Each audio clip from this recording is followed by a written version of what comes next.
presentation of Fox Sports. We are sports. We are Sun. After taking the first two games of the Citrus Series, the Rays offense sputtered last night, while the Marlins erupted, led by Marcell Ozuna and his monster blast into the Rays' playoff banners. Tonight, this intrastate rivalry enters the final phase in 2017 as Matt Andriese squares off against Miami right-hander Dan Straley.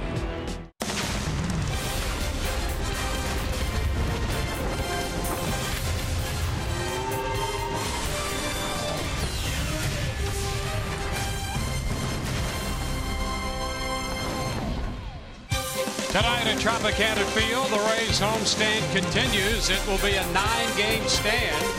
And tonight, we welcome you further to Interleague Baseball. The Tampa Bay Rays play host to the Miami Marlins.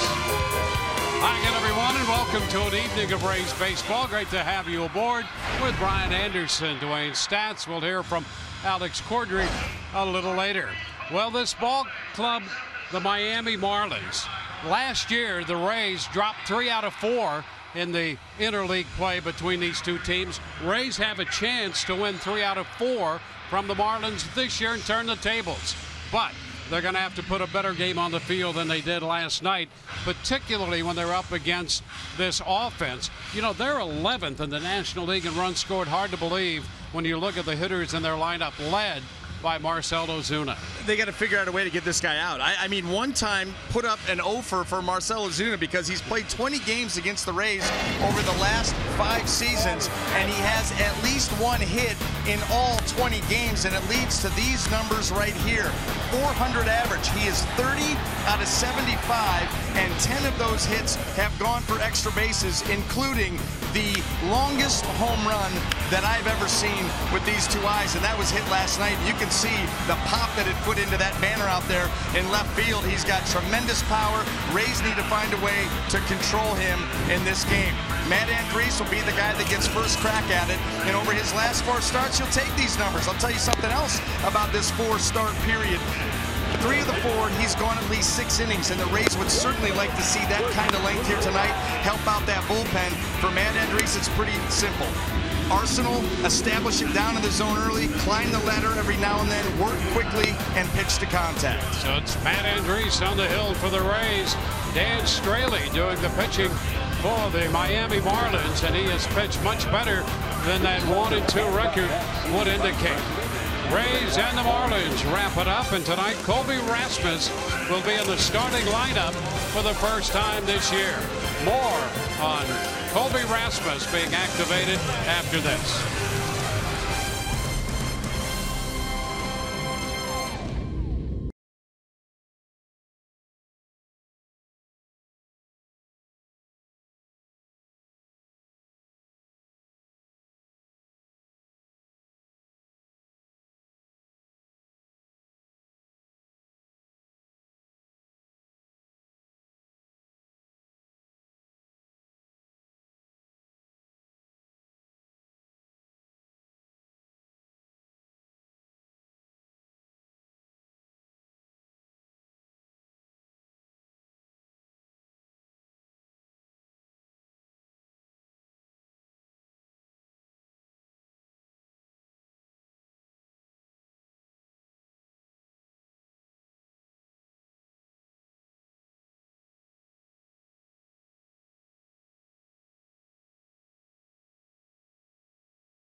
Padres and the Marlins moments away from the opening pitch. Colby Rasmus had a pinch hit walk for the Rays Tuesday over in Miami. Makes the start here tonight. And with more on that, let's go down to Alex Cordray. Alex? Hey there, Dwayne. Yes, that's right. Colby Rasmus will make his outfield debut for the Rays this evening, and he'll do it in right field. Rasmus said the biggest thing for him was to stay positive and patient while he was rehabbing from hip surgery. But now that he's back healthy, he's ready to get it going tonight. You know, I knew it was going to be a tough stretch. I had 5 surgeries on my hip region, so I knew it was going to be tough. And I'm just thankful that I was able to battle back and get back in a big league uniform and get back on the field. He's got a proven track record. He plays really good defense. He's going to add to our what we consider really good outfield defense. To be able to put him next to KK, whether it's right or left, will help. And you know, offensively, he's a guy that has shown the ability to hit the ball at the ballpark, have some really tough at bats against right-handers, and that's what we anticipate will take place. Kevin Cash says the Rays signed Rasmus knowing he would play a big role on this club. So they're excited, and we're excited because we're getting ready to put a bow on the Citrus series as the Rays send the righty Matt Andrews to the mound. The first pitch is next when we return on Fox Sports Sun.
Rays all set, sending Matt Andrews to the hill tonight, making his 6th start, squaring off against the Miami Marlins. Trying to even this 2-game set and conclude the 4-game series. 2 home and home here in interleague play. Rays trying to take 3 out of 4. Take a look at the starting lineup for Miami, brought to you by your Southern Ford dealers. D. Gordon back in the lineup leading off. Martin Prado and Christian Yelich to follow. Stanton, Ozuna, and Bohr down the middle. JT Realmuto, the catcher, hits 7th. Dietrich at 3rd. Echeverria is the shortstop, batting 9th, and we are set to play baseball. First pitch of this game is a strike call. Well, there's the numbers on Matt Andriese as he's making his 6th start of the season, and nothing new with first pitch strikes. Tied for 5th in the American League in first pitch strike percentage, and that's exactly how he starts D. Gordon. There's another strike right there. 0-2. Gordon had the night off last night. They had Realmuto up there in the leadoff spot. Miguel Rojas played second. Pitch moves him back a bit. Rojas responded with a 4-hit night, and Realmuto up in the leadoff spot drove in 4 runs. Rays would like to forget about last night's game. Not one of their best performances. A little Tapper foul. And so the responsibility now rests upon Matt Andriese to get the Rays off to a good start here tonight. Yeah, set the tone, try to right the ship. A sloppy night last night. Defensively, some offensive chances that went by the wayside, even though they scored, 6 runs. Give up 10. It turns out to be one of those nights. Chopper out to Miller. Gloves and throws, and that keeps D. Gordon off the bases. That'll be important here tonight. Keep Gordon off base, the one big stolen base threat. Let's take a look at the Rays defense, brought to you by Golden Diamond Source. And in the outfield, left to right, we have Dickerson, Kiermaier, and Colby Rasmus. Across that infield, third to first, Daniel Robertson, Tim Beckham, Brad Miller, and Logan Morrison, with Derek Norris behind the plate. There's Rasmus out there in right field.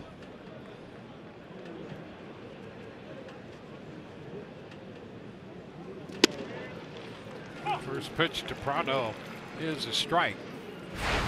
We've heard a little of that in pregame comments about the return, really the start of the run by Rasmus here in a Rays uniform. Had that walk pinch hit performance the other night, but the Rays signing him in the offseason for a couple of reasons: add some pop to the lineup, but also one of the things the Rays wanted to do was improve their outfield defense, and a fully healthy Rasmus would do that. Well, it'll be interesting to see how he moves out there, and primarily he's going to be out in left field as opposed to right, but he has more of a right field type of arm. Very strong arm from the outfield, and if he's moving well, you're right, that tightens up that defense. Always a big help to your pitching staff. Interesting thing about that is that Dickerson's played pretty well in left field this year for the Rays, but if Rasmus is healthy and holds down left field, ball 3 to Prado, you think about the arms they would have in the outfield. Rasmus, good arm in left. Kiermaier, excellent in center. Souza, excellent in right. That goes a long way to help a pitching staff. And it's not like the Rays pitching staff is a big sinker ball staff, a lot of ground balls. And obviously, as you're going to see right here, Dickerson looking for this one, waiting, and makes the catch. Across the league, we see this newfound emphasis on getting the ball airborne. So guess what?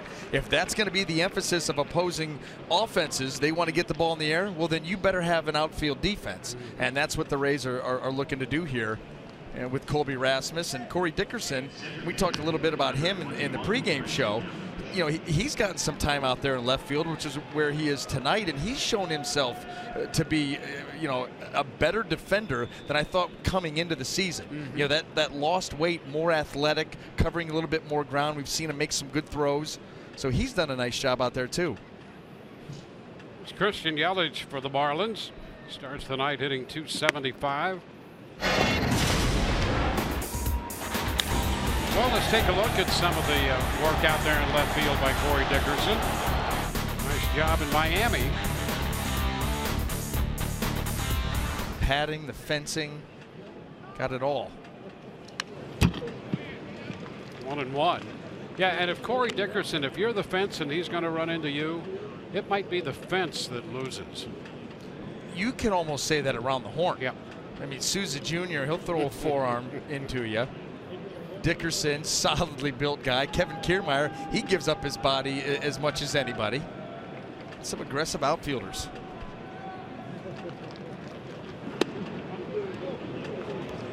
Was missed there. It's 2-1.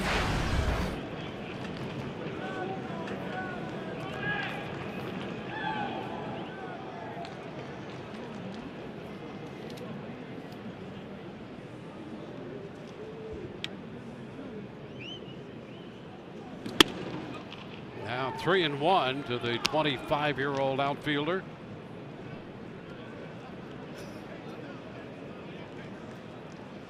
Stanton waiting on deck.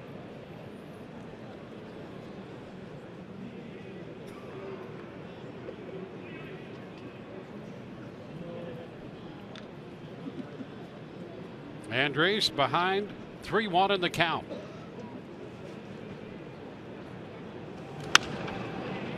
Now we go to 3-2. The foul ball right there. Yelich has some pop in his bat. That's what we referenced in the opening comments here. When you look at some of these bats in the Marlins lineup, and yet they're 11th in the National League in runs scored, 9th in home runs. He got his first Silver Slugger a year ago, 21 home runs, a big jump from the year previous. 98 runs batted in. Yep. And a cut and a foul tip strikeout right back into the mid of Norris. 3 up, 3 down. Rays will have Corey Dickerson, Kevin Kiermaier, and Evan Longoria coming up 1, 2, 3 in the bottom of the first.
Rays are coming in.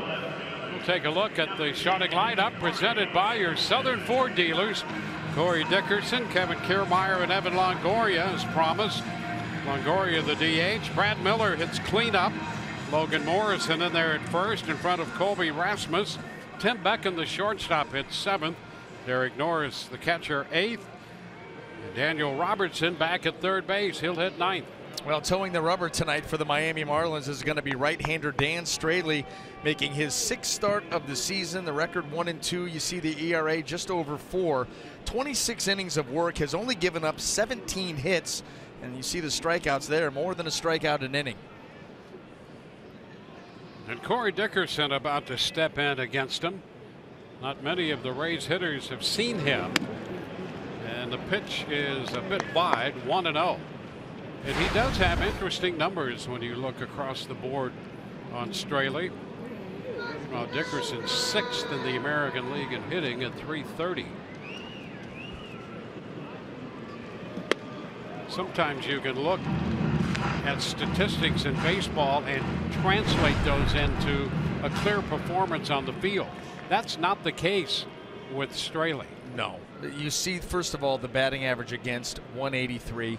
The fact that he's got more strikeouts than innings pitched, but at the same time over 4 walks per 9 innings, and you say this is a pure stuff guy. Yep. You know, a lot of walks, he's going to punch out a lot of guys, doesn't give up many hits, and as we've seen right here, 3 fastballs and they're at 90. Yep. Not 97, they're at 90. but he's got the numbers of a guy who's. It's very, very strange how it plays out.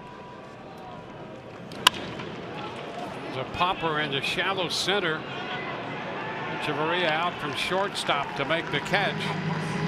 That's out number 1. Well, let's set the rest of that Miami defense for you here. Brought to you by Golden Diamond Source. In the outfield, left to right, we have Marcell Ozuna, Christian Yelich, and Giancarlo Stanton. Across the infield, third to first, Derek Dietrich, Adeiny Echeverria, D. Gordon, and Justin Bour with JT Realmuto behind the plate. D. Gordon back out there tonight. Here's Kevin Kiermaier, and a bunt attempt, third base side. Dietrich's going to let it roll, and it takes that left turn foul.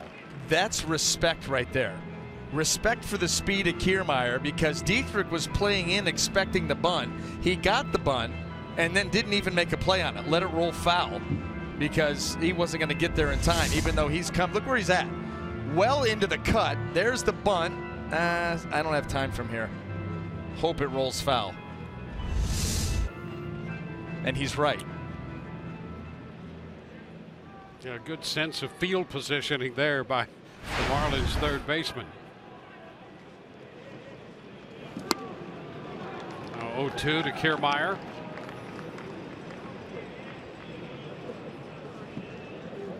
Change the alignment a bit. Dietrich moves over to the right side. Echeverria alone on the left side. Now, and that goes back. That goes back to right here. Derek Dietrich makes the move from there. Obviously started over here, but 2 strikes. Not worried about the bunt anymore, so you're going to give that to him if he's willing to take it. And a line drive right to Dietrich. How about that? I mean, that right there, everybody in the analytics department is high-fiving themselves right now. High-fiving anybody that's wrong, smacking mirrors. All right, here's what it tells us. 2 strikes, you go from the left side to the right side, and the hitter will hit you a line drive, so be ready. I'm telling you, they've dropped the, well, not dropped the mic, they've dropped the calculator and called it a night. Evan Longoria takes the first pitch strike. It's up and down the middle of the plate. Having 4 home runs, right at 200 for the year. And this one in on him, he pops it up. It's Echeverria, the shortstop, following it down right into the mitt. 1, 2, 3, go the Rays. We go to the second, no score.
Baseball on Fox Sports Sun, brought to you by your local Ford dealer. By Frontier Communications, good Fios TV, internet, and voice. By Jeep, Get great deals at the Jeep Spring Clearance event and by your local Toyota dealers. Let's go places. We go to the second inning. Giancarlo Stanton leads off. And he takes the first pitch. Breaking pitch in for a strike.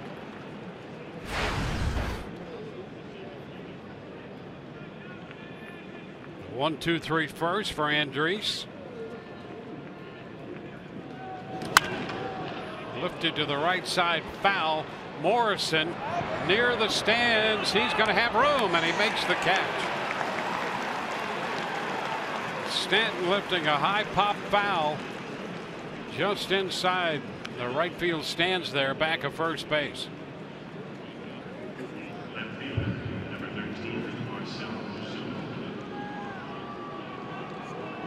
You know, a guy like Stanton, always an uncomfortable at bat, runners on base or not. And you see those pop-ups go up, and you're like, I mean, as a pitcher, you're like, stay fair, stay within reaching distance. Well, here's Marcell Ozuna. And we know his history against the Rays. A ball, no strikes. He's played 20 games against the Rays, and interleague play has hit in each and every one of them. And may have outdone himself last night with that long home run. It's 1-1. And we're still trying to calculate the distance on that, because I think both of us feel he might have gotten a little shortchanged. We're not the only one. There's a lot of other well-heeled and experienced baseball men in this building that think that number's a little off too. Well, let's take a look. There's the launch. 468 feet was the official distance, hitting off the wild card banner from 2011. And he hit that banner with force. I almost took that banner down, popped a little hole in it. There's a base hit through the right side this time, and he continues that streak against the Rays. Well, and so we show a 468 foot home run to left field. And so how does he extend the streak? With a single between the hole of first and second into right field. How about that?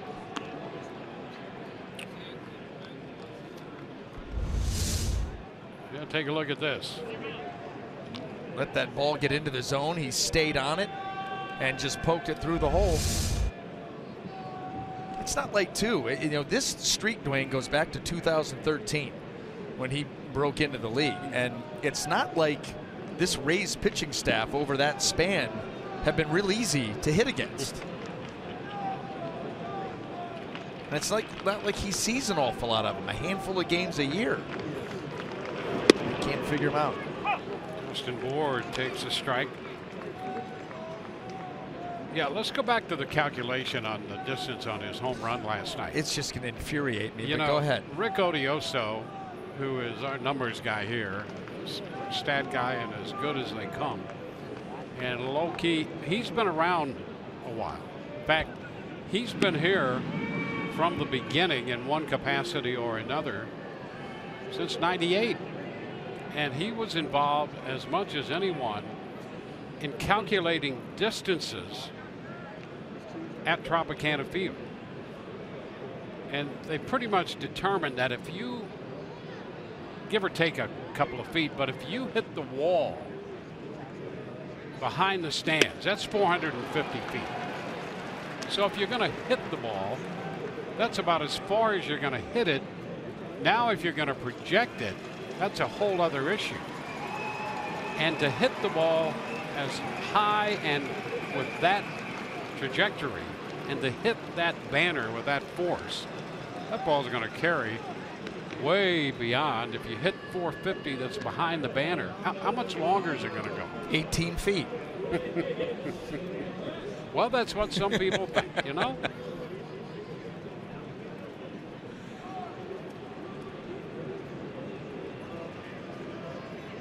Talking before the game.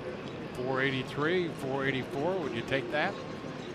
I'd say you take that in a hurry. Oh, sure. What was it? 483, 484. Oh, yeah. You wouldn't even blink an eye. I think that it was in the 60s. You're like, yeah, 468. Yeah. I mean,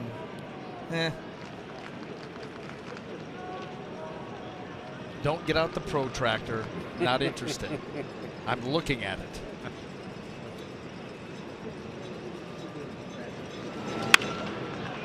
Or takes it out of play the other way. Well, that's Vinny Castilla back in 01, and that went 478. See, that was the party deck up there. Still the party deck. And see that banner. Yeah, that's got that. The shot that Ozuna hit has to have been longer. With all due respect to Vinny Castilla, good guy, we like him.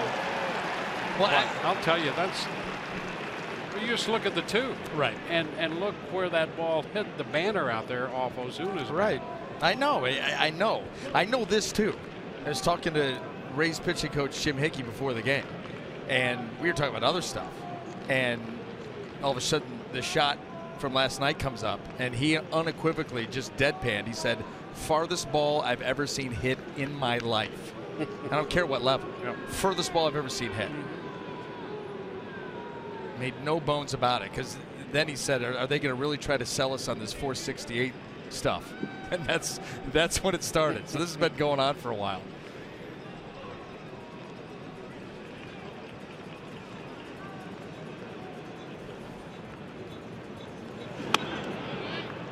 Two and two.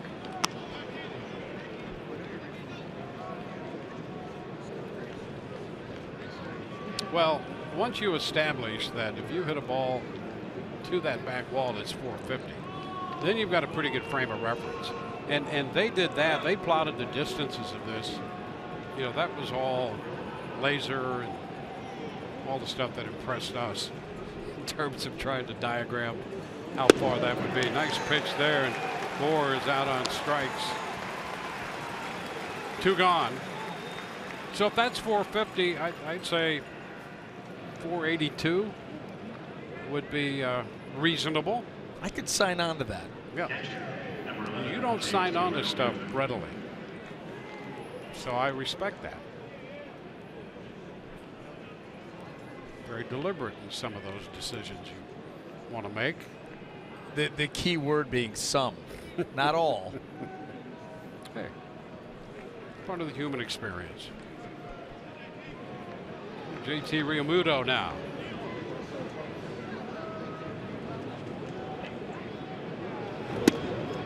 Strike on the corner. Well, JT had a big night last night and had that big hit. Bases loaded. They're playing the shift on him, which the Rays will do against right-handed hitters more than any other team in baseball by a wide margin. And he took that ball, stayed inside of it, hit it to the right side where there was no defense, and really added on to that big inning for the Marlins. 1 to count. Yeah, he's developed into a very good hitter. Now, that was no accident. You know, you could tell by the swing, the way he approached the baseball, that he was looking to do just what he did. And that lets you know you're advanced. There he did it again. Hit to the right side. Same thing. 2 men on now with 2 men out. You know, and it used to be you would shift. I mean, I understand why they do it now, but it used to be you worried about a guy, you know, hitting a home run. And instead, you know, it's a little bit modified, but as you see, you know, Brad Miller right there, but that open right side, especially with Logan Morrison holding the runner on, and Realmuto just lets that ball get into the zone and pokes it that way, once again, on purpose. Well, there you are. The other way, 7 out of the 29 hits. Yeah. Well, we've seen 2 of them. So after a 1-2-3 first, Andriese now 2 men on, 2 men out, and he'll face Derek Dietrich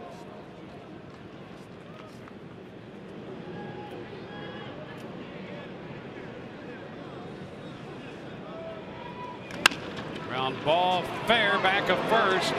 Andres off the mound to cover, and that'll retire the side. Morrison to Andres, to left, bottom of the second coming, no score.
Second inning. Hey kids, be at Tropicana Field Sunday, 7th of May. Watch your favorite players crush the ball when the Rays take on the Blue Jays, and practice hitting home runs yourself when you take home your very own batting gloves, presented by Suncoast Credit Union.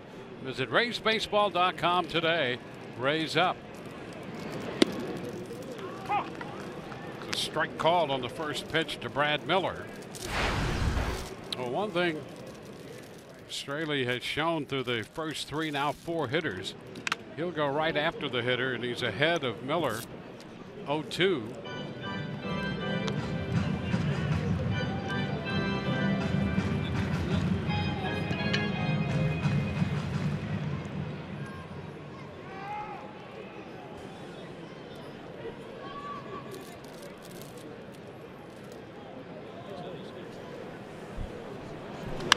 Foul ball right back.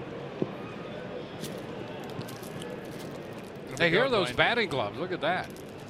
I don't think they're going to fit, but I told you that when I was growing up, going to the ballpark on batting glove day was one of the big dreams. I mean, that was the big thing. These are way better quality than what we got back in the day.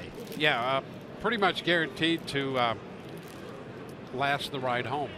Which some of BA's didn't. Timeout. That's what the hope was back in the day. Yeah, that's what I'm saying. These could you could get maybe. Oh, you'll get some good wear out of season out of these. Yeah, these are good gloves. Wish they fit. I'd wear them for the broadcast.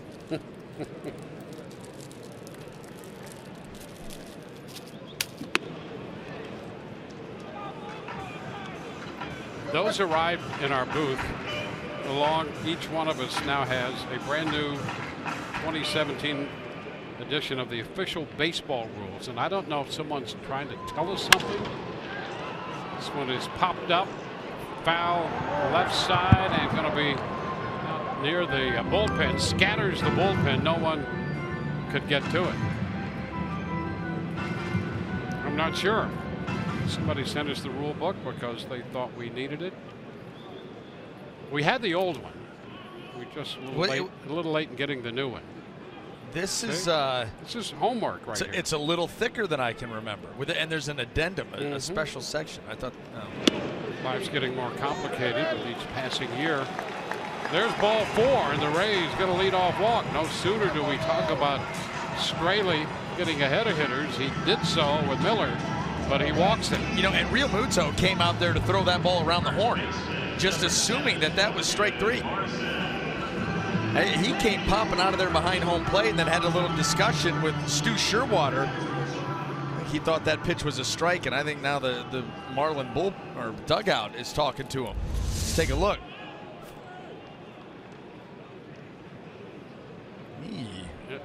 Miller sold it, so I'm on my way to first. He leads the league in walks. That's 25.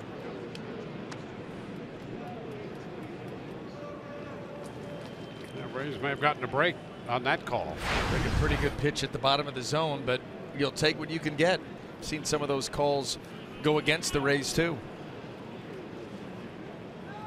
Logan Morrison takes a strike. Same pitch. It's the same pitch. How about that? That is almost in the same exact spot. Don't flip through the book. We'll take a look at the diagram of the strike zone and the rule book here.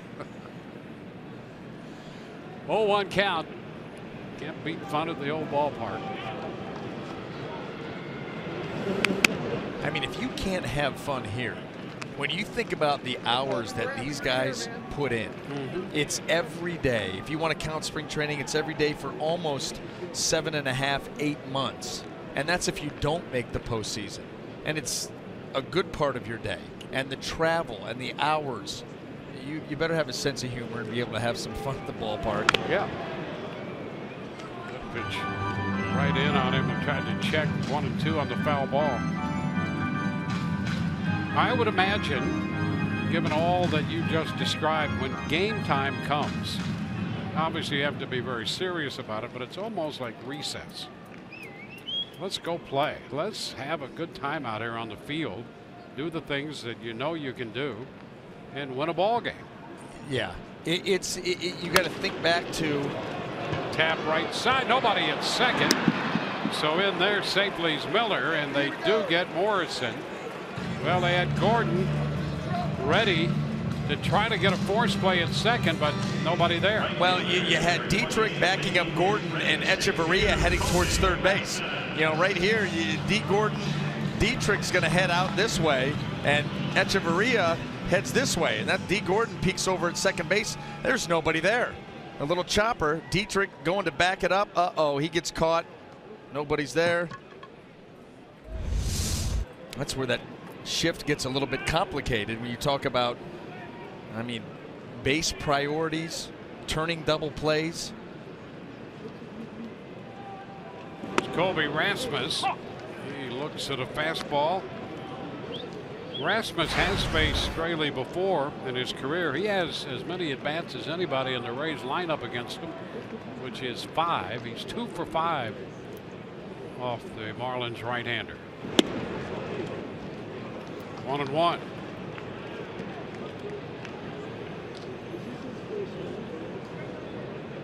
Rays start the night a game under 500, 14-15. The Marlins 2 under at 12 and 14.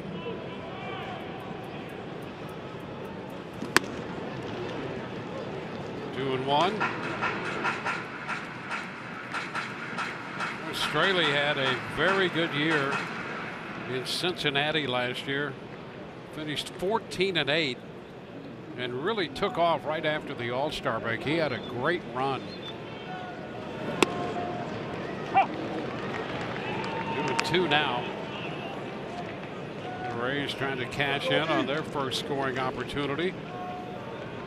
Should have a couple shots here with Miller at second and 1 out. A 2-2 count on Rasmus.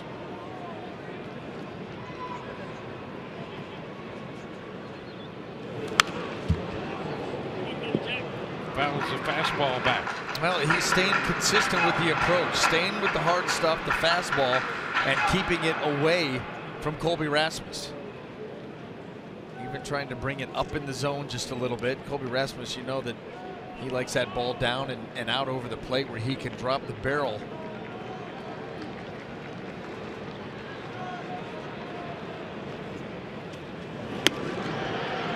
And the count is full.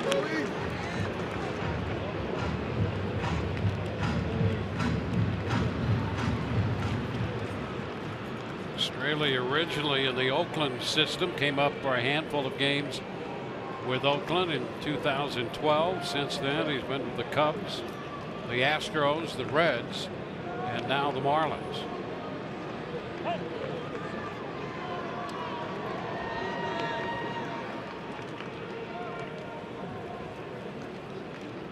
We'll get together coming here with the catcher and Straley. MLB.com at bat, your #1 mobile app for live Rays baseball. Stay connected with a fully customizable experience. Get Rays home screen icons. An app features all as well: game day, live game video highlights, StatCast, and more. Download MLB.com at bat today. Full count to Rasmus. He's under it and skies it to the right side. Moore back into fair territory, back into foul territory, and he makes the catch just back of first. So big time pop up and foul ground off the bat of Rasmus. And that was high enough. The Rays are wondering if perhaps it didn't strike something up there. And if it did, where did it strike something? That's the difference between it being fair or foul. Yep. And in play or not in play. It didn't. I don't know if they're going to take a look at it. Yeah. If it hits up there in foul territory, then it's a dead ball.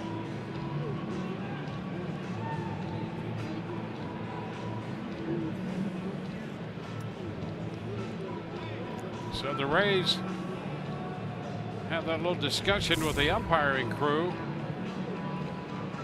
I didn't think that it hit anything. I mean, when you get up as high as he hit it, there are a lot of beams that come into play. You didn't see any change in direction on the ball. But then if you do, like you said, now you got to determine where is that in comparison with the foul line. And yeah, and there's some support lines, some rigging up there.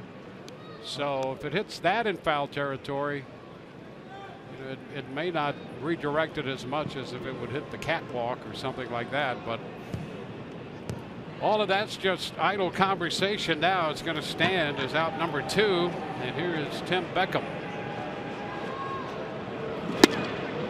Well, I'm just glad that nobody's putting on a set of headphones right now. A lot of that going on. Boy.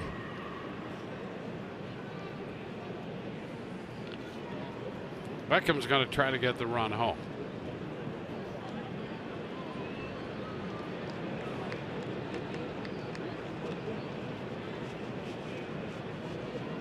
Kickoff play at second.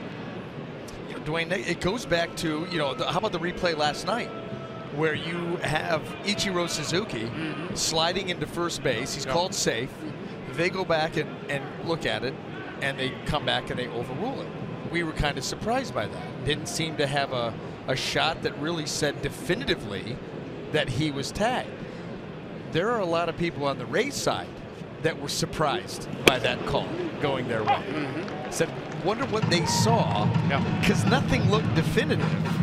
But again, it's a judgment call from New York. Judgment call here, judgment call from New York. Wherever it is, somebody's got to make a decision. Right. Now, we have seen cases where, all right, it's pretty clear cut if you've got 3 or 4 different angles and you slow them down and go frame by frame. Okay. There's the shot, well tagged, deep left center field. That's got home run distance. Tim Beckham has hit it out in the Rays lead 2-0. He hit it into the front row. Home run number 5.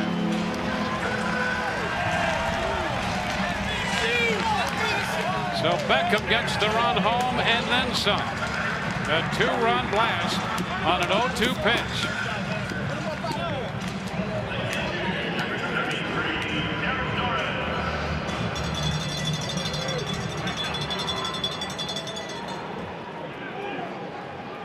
So the Rays grab the lead.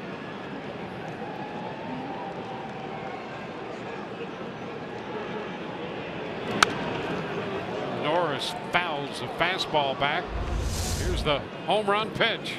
Now fastball, middle of the plate, It's got some height to it, and Tim Beckham's able to catch it clean and get that ball out. How about that? Guy catches that home run ball in the first row, and the Marlin outfielders were not really going after that ball with any kind of effort. It wasn't like that was a no-doubter. That gentleman caught it right there, and yet the left fielder, center fielder, you look at Yelich, you look at Ozuna, and they had given up on that one. Yeah, he made quite a catch out there. I wonder what the velocity was into the hands. Here's a good shot here too, Dwayne. Now remember, this is in the first. That's when it's in Duckies. When you get that kind of reaction, that's in the front row, and that was a nice catch. And he's got the post-catch move down too.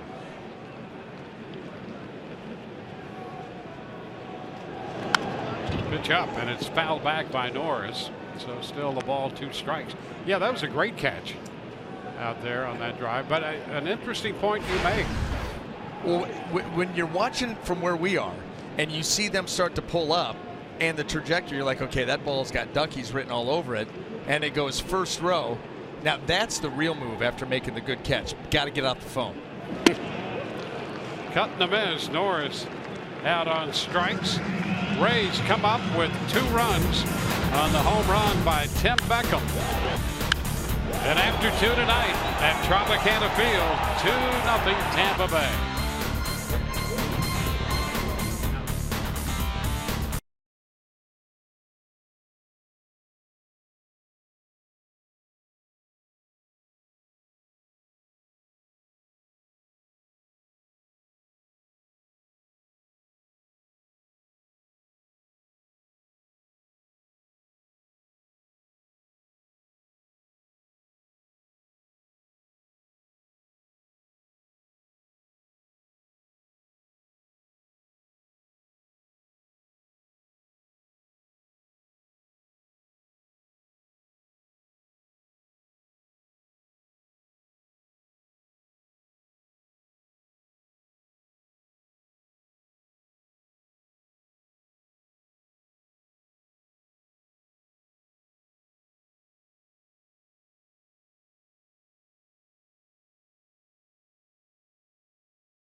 Rays a 2-0 lead.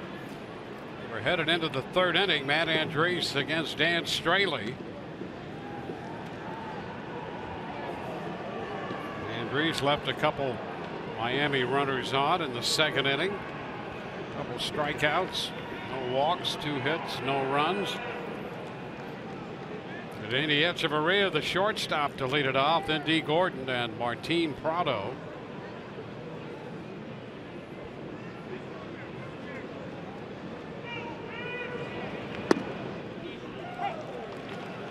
Strike. Andres made his big league debut against the Marlins. That was back in April of 2015. 1-inning relief appearance. Gave up no runs. Pitched 6 innings against them last year. Gave up 3 runs in that time. 103 pitches in that start.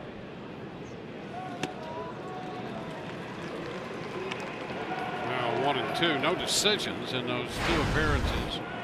1 start and a 1-inning relief appearance.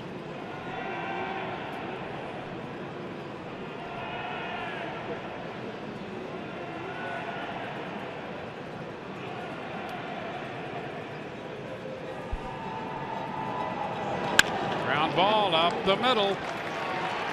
Maria opens with a single to center.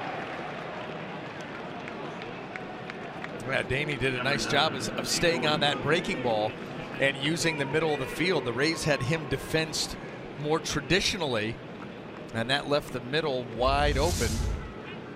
Watch him stay back and stay through it right back up the box.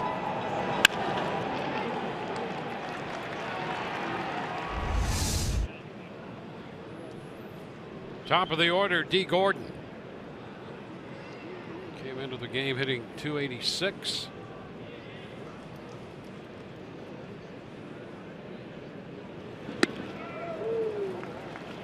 Strike one.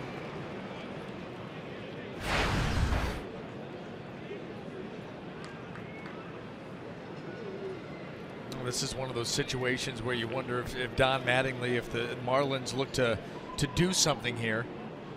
They don't run a ton. You got your leadoff man at the plate. Put something on, put a runner in motion. Just let it play out. Decent lead there by Echeverria. Usually when that left foot gets out to the cut, that's about your max lead that we see.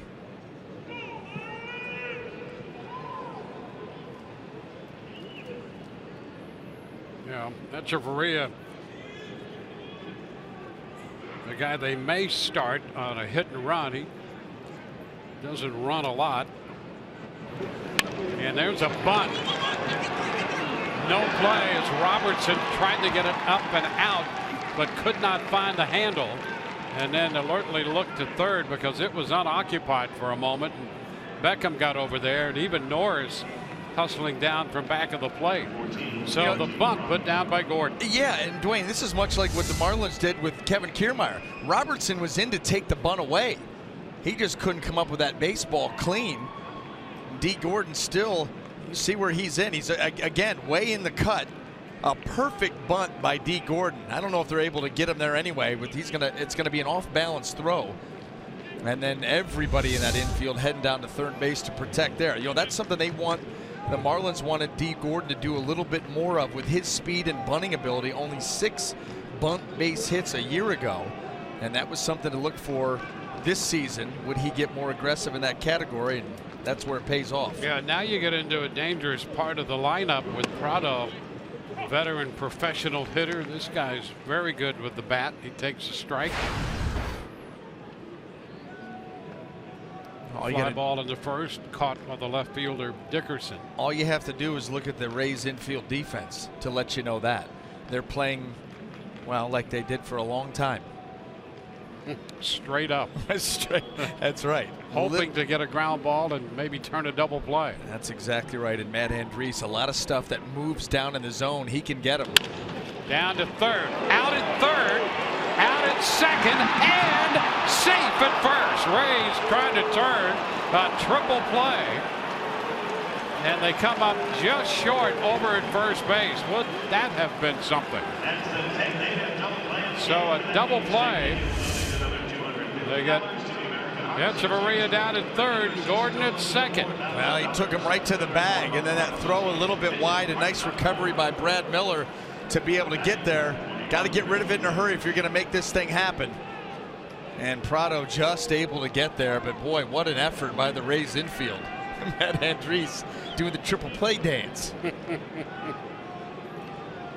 So Prado reaches after what turns out to be a 5-4 double play. Prado's at first, and Christian Yelich is the hitter. Ball, no strikes.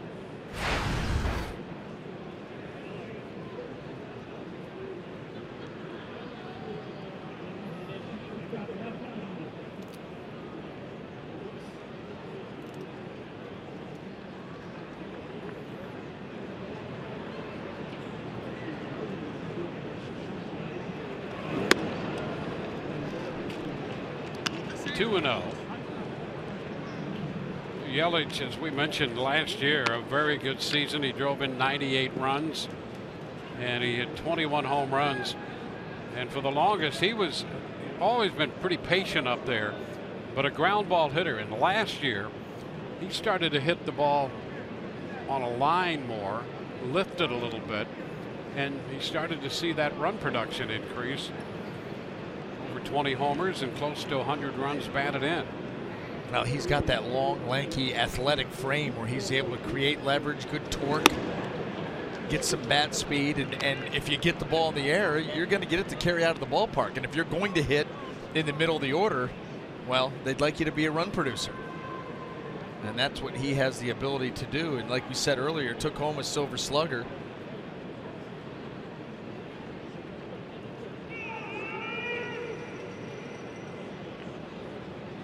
Reese behind him, 3-0, and he loses him. You know what's interesting when you look at Matt Andriese and his splits? I don't like to bring up this stuff too often, but coming into this ball game, leading off an inning, you know, on base percentage was 400. Well, the inning was led off with a base hit. Okay, well then he does some good work, but then with 2 outs, on base percentage 400, and there's a 2-out walk, and you get the big boy to the plate. Well, it puts you in a difficult situation because now you got to face Stanton, but it gives the opposition more opportunities and runs up a pitch count. Hard to go deep into games that way. And his pitch count higher this season than a season before, because Matt Andriese is one of those guys that likes to first pitch strikes. Excellent, one of the top in the league. You know, so his idea of pitching is to go out there, let me get ahead of you and try to get you out in 3 pitches or fewer. And so, you know, a leadoff guy, you put him on, you immediately go to the stretch, and it becomes harder work. 2 outs, kind of a letdown. Now you got to go back to work, and so it just makes things a little bit more difficult on you. Obviously, not trying to do that. That's just what's happened so far.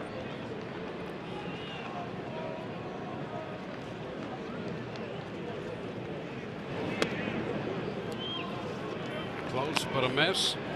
2-0. Being careful here, and the further you get into this at bat, the more careful you're going to want to be, because Stan's about ready to turn it loose here on 2-0. Yeah, he's thinking damage up there. I mean, he wants to swing the bat. This is where it's not about a strike, it's a quality strike. This isn't about getting back in the count, it's about putting it on a corner somewhere.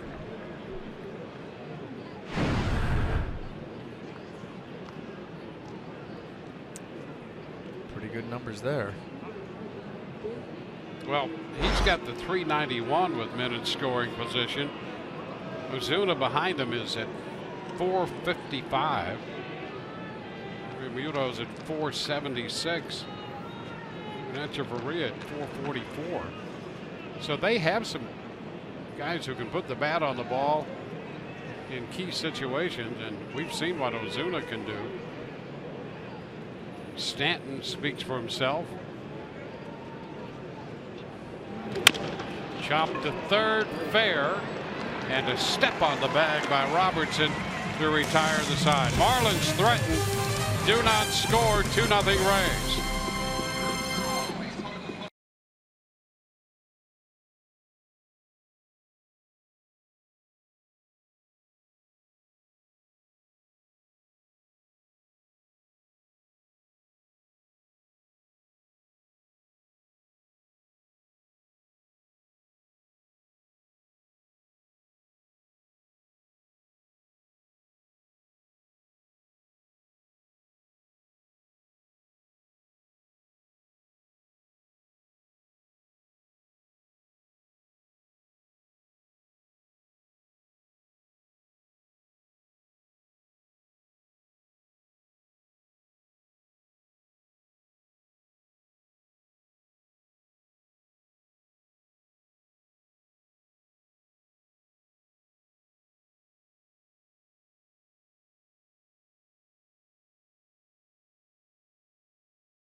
Out of the bottom of the third, Rays at 7-Eleven, bringing a $7.11 ticket to Rays fans.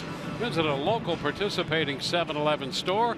Pick up the Rays discount coupon for the game tomorrow against the Blue Jays, and keep saving with $5 Budweiser and Bud Light drafts exclusively on the Budweiser porch. Ages 21 and over, please drink responsibly. First pitch in to Daniel Robertson. He takes the fastball for a strike. Down 0-2. Just the slider. Dickerson next, and then Kiermaier. Rays facing Dan Straley, 28-year-old right-hander. It's foul the other way. Straley, a 14-game winner last year. And things have not always come easy to him. He was born, in fact, these two starting pitchers share the same birth city. Straley born in Redlands, California. Andriese born in Redlands, California.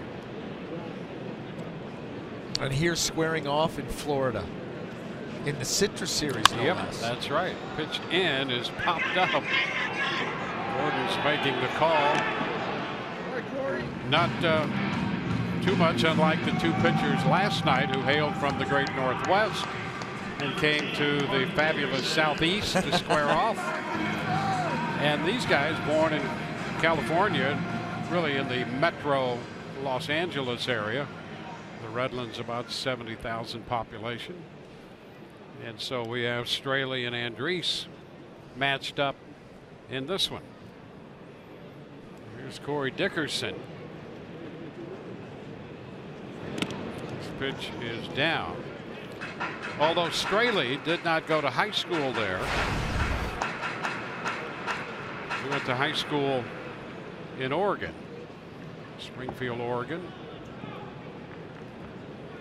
and could not make his high school baseball team when he first tried out. Stayed with it, and by the time he was a senior, he was their top pitcher. And then when looking for a place to play afterwards, played a little junior college baseball, wound up at Marshall University.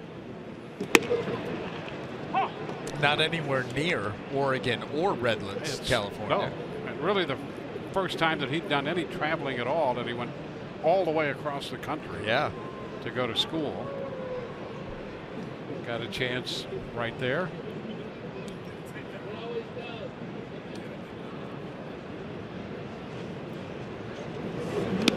The cut and the miss.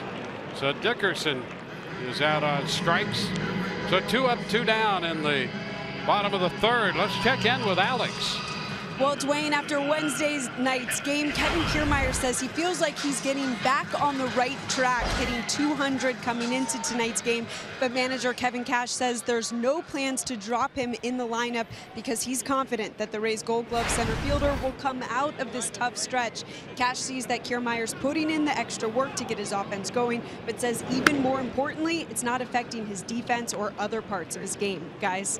Yeah, that's true. He can help you. Obviously, he's going to hit, and the Rays want him to hit, but he can help you defensively. And if he draws a walk or manages to get on base, he's going to help you there, too. In fact, he did, I guess, just overnight pick up a hit because they changed. There was a scoring change on one of the games on the road trip that originally had been assessed an error to the Blue Jays' second baseman. And they've overturned that. They've taken the error away and have given Kiermaier a hit now. And he draws the walk here with 2 outs. Well, you remember that play, Dwayne? Yeah, I do. That was that chopper to Travis that he was rushing on. Came in and he tried to, that ball in and out of the glove. Yeah, well, we had a conversation fairly promptly with Dave Haller, who was on the trip. Senior communications director now for the Rays, and talking about that, and learned, there used to be a time when a player might have someone on his behalf or someone on a club might stroll down and have a conversation with the official score and just politely offer a differing opinion. And we're in the modern era where there is an app that players can go to and utilize to request that something like that be looked at again. That's a strike. And so with that app, the ruling has been changed. I mean, you used to have to go through all kinds of trouble, machinations to get the rule changed, but not so today, apparently. You know how that could get weird.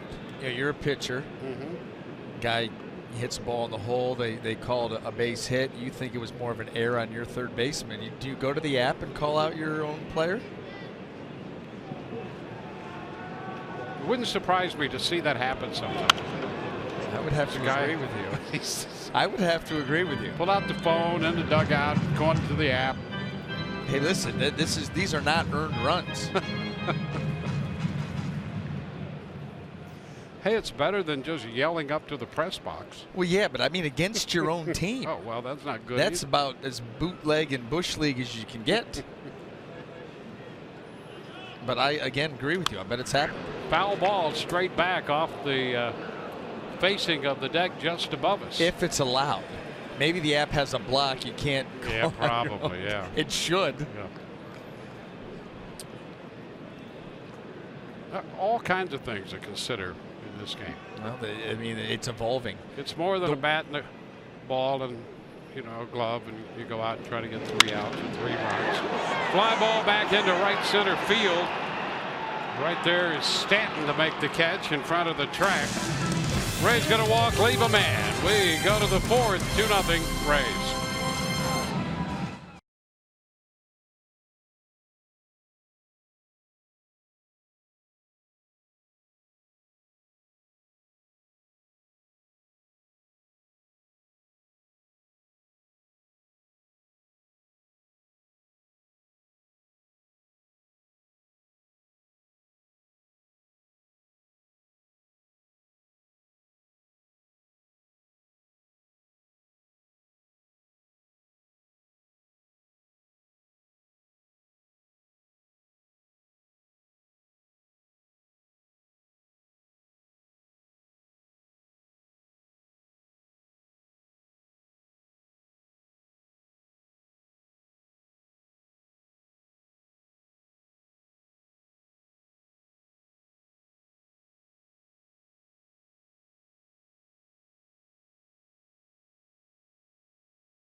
Rays baseball on Fox Sports Sun is brought to you by your Southern Chevy dealers.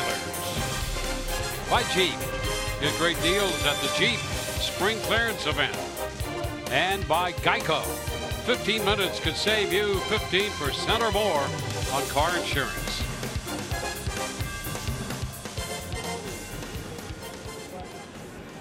And Andriese goes to the mound here in the 4th inning with a 2-run lead. He'll face Marcell Ozuna to lead off. Ozuna already with a hit in this game. Single to right his first time up. Ball, no strikes.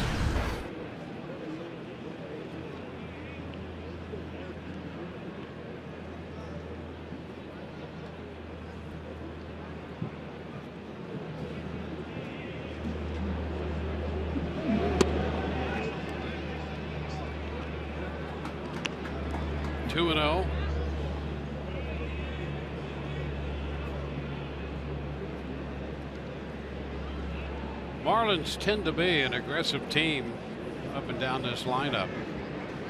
They don't walk very much. 3-0. Now, you're right about that. Don't walk very much. They also don't strike out very much.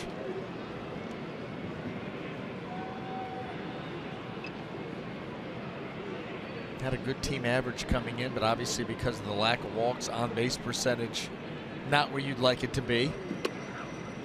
A strike, 3-1.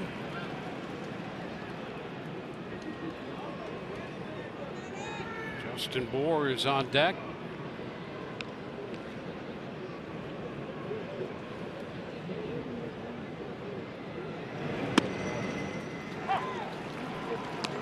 Full count.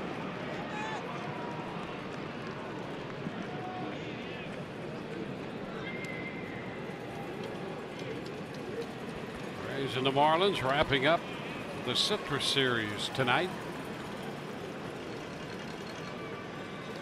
And a cut and a miss.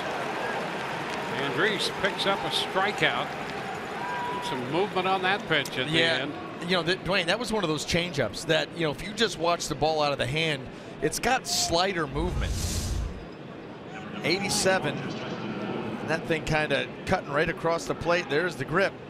Gets on the side of that changeup, has some sideways spin, and he took the long road back. Go down 3-0 to Ozuna. You're playing with some fire, and he came right back and got him. Justin Bour.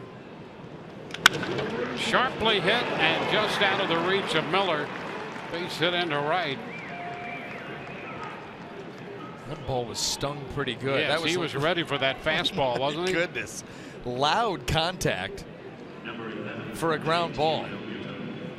Now he was able to squeeze it by Brad Miller, and Brad could barely get off a step and a dive. That ball popped pretty good.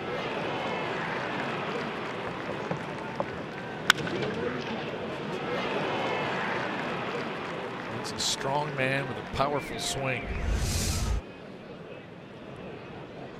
And now JT Realmuto, he has some pop in his bat. We've also seen his ability to hit the ball the other way in this series.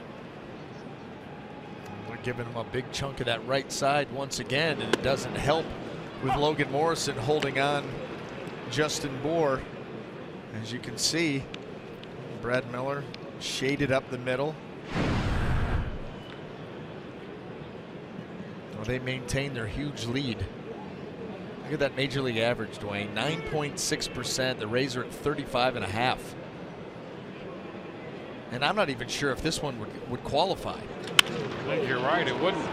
Into left. That line drive caught by Dickerson. Yeah, that was just more of a shade positioning because they had Miller still on the first base side of second. Realmuto is out number 2.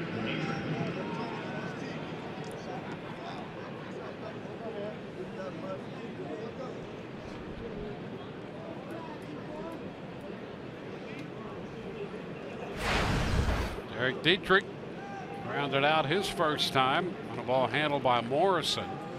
Andres covering.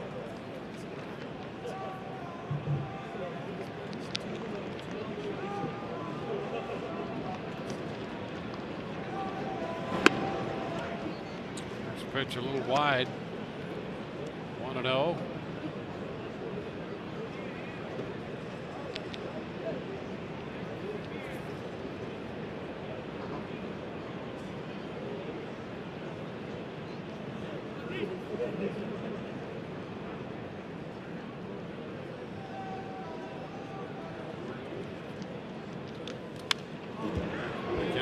Screen.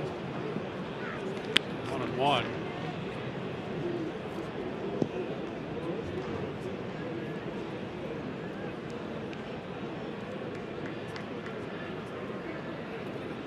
Marlins have had men on base now in 3 of the first 4 innings. Derek Dietrich at the plate with Bour still at first.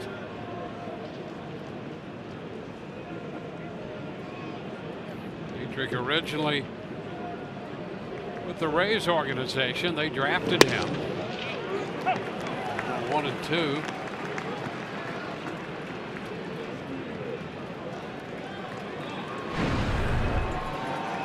Look at that, Dwayne. Cleveland, Ohio. Can't be all bad being from Cleveland, can he? There's some good still left in him. There you are, a second-round pick for the Rays in 2010.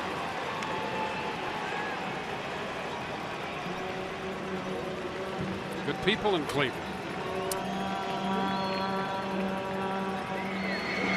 This one is down, 2 and 2. It's the Rust Belt. In Midwest, but the Rust Belt. Earnest people. Yeah. Yep. Hardworking. Yep. Gritty. They are. I know that for a fact. A 2-2 count on Dietrich.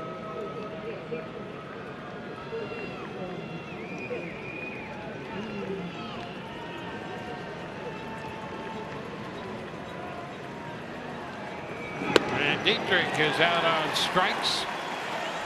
2 strikeouts in the inning, 4 in the game, and the Rays lead 2-0.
Bayless and Shannon Sharp go head-to-head on the day's hottest sports topics. Undisputed with Skip and Shannon, weekdays from 9:30 a.m. to noon Eastern, only on FS1. Brad Miller takes the first pitch, fastball down. Miller walked his first time, and the Rays turned that into a couple runs 2 outs later on a home run by Tim Beckham. 1-1 count right now.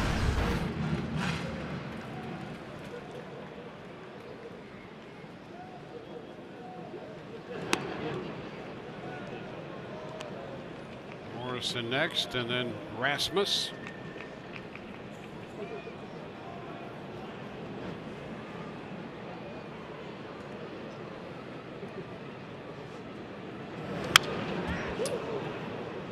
Fastball foul back, had a pretty good cut at that one.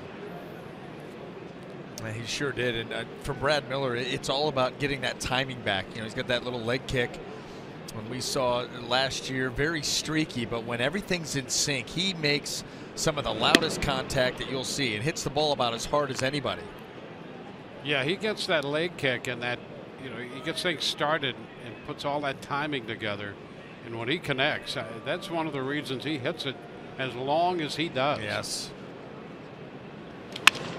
Into center field, that ball will be caught. Yelich sliding on the catch. And Miller's the first out. Well, nice read by Yelich. Takes a nice route and then slides down, keeps that head right next to that glove, right at eye level, and makes a nice sliding catch out in center field. Some of those line drives hit directly at the center fielder. You get that initial read, a little bit of a hesitation. Yelich was all over that line drive and made a nice play. Logan Morrison chopping it to first. Bohr deep at first, and the throw. Staley had to make the catch to his left and then get to the bag. And he had the big first baseman Morrison going down the line, which helped Miami. Well, with the shift, get to first. This is spring training 101. 15 minutes a day for 2 weeks, and he found it. Well worth it. Yes, it is. When you get outs in games that matter. Yep.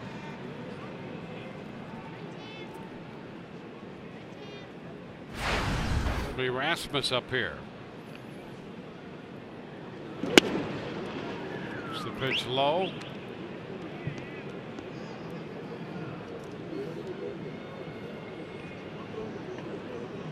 Well, the Rays have waited on Rasmus to make sure that he is again healthy. I mean, when you think about surgeries, his hip, repair a sports hernia, all of those areas, you know, particularly when you're swinging the bat, doing almost anything in athletics, it involves the hips.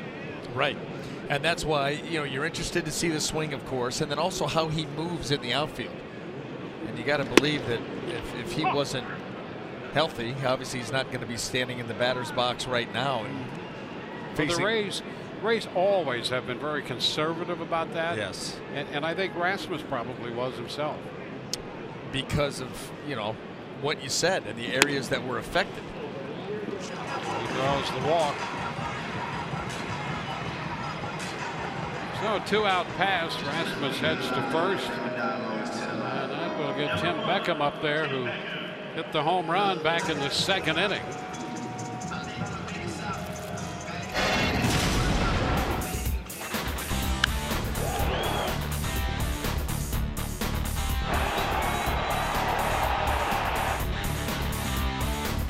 Beckham getting his 5th home run of the year.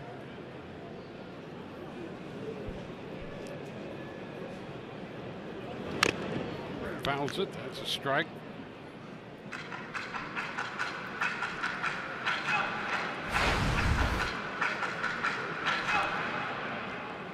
The 2 home run game against the Orioles in Baltimore. Dylan Bundy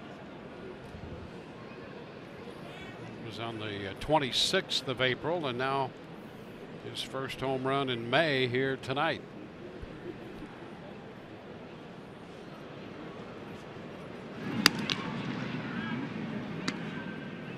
Rasmus, the base runner. And if I were Dan Straley, I wouldn't be so worried about Rasmus over at first base. I'd be more worried about the guy that took you out last time. Sounds like good advice. There's a shot high and deep, and that baby's gone. Home run again for Tim Beckham. So Beckham has his second 2-home run game of the year. Another 2-run shot, and the Rays lead 4-0. Well, how about Beckham? The Rays have 2 hits, both home runs by Beckham. And this one on the heels of that 2-home run game we just referenced against the Orioles tonight against the Marlins. Coming on the heels of a 2-out walk. Like he was going to be able to get out of the inning and keep this a 2-run game, and Tim Beckham said not so much. Here's Eric Norris fouling it, strike 1.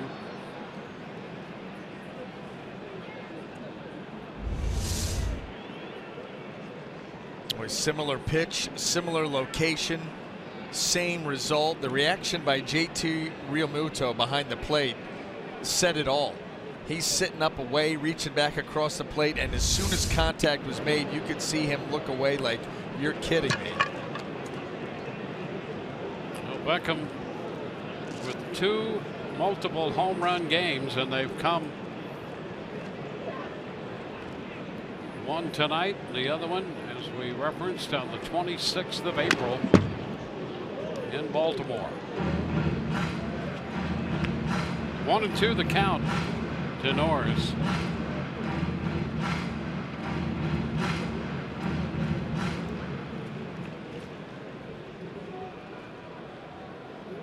Beckham hasn't been ahead in the count all night. He had an 0-2 pitch out in the second, 0-1 here in the fourth. 2-2 the count on Norris.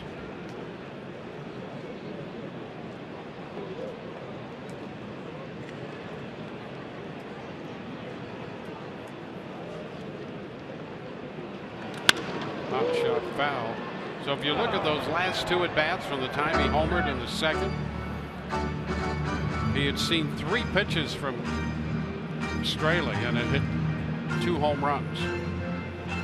Could have thrown him in the same spot.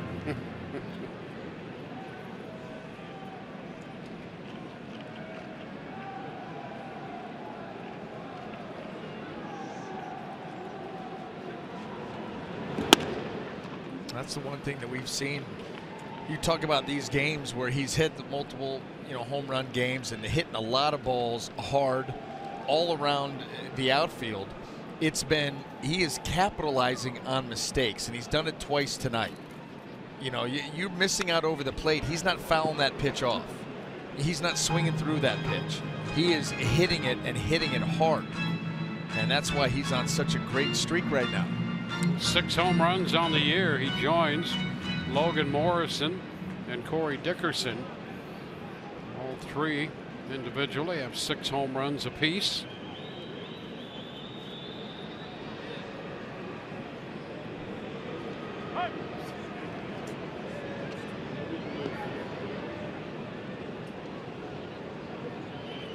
Norris waiting for another 3-2 pitch. And he takes ball 4.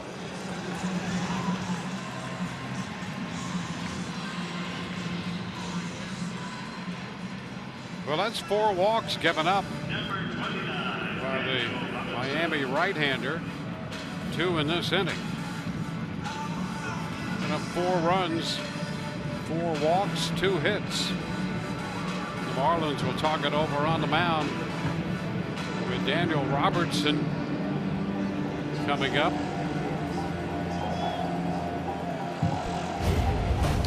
Well, the big story that Baltimore-Boston fireworks of a different kind.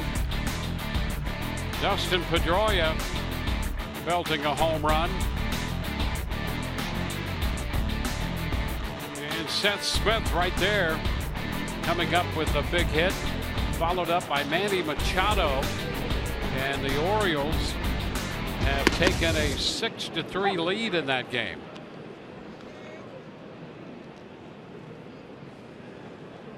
A strike to count on Robertson.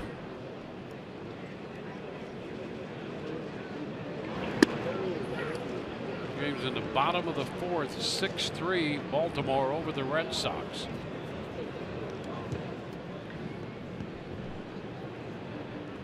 They're trying to get that season series to simmer down a little bit. That was the message from Joe Torre to both clubs.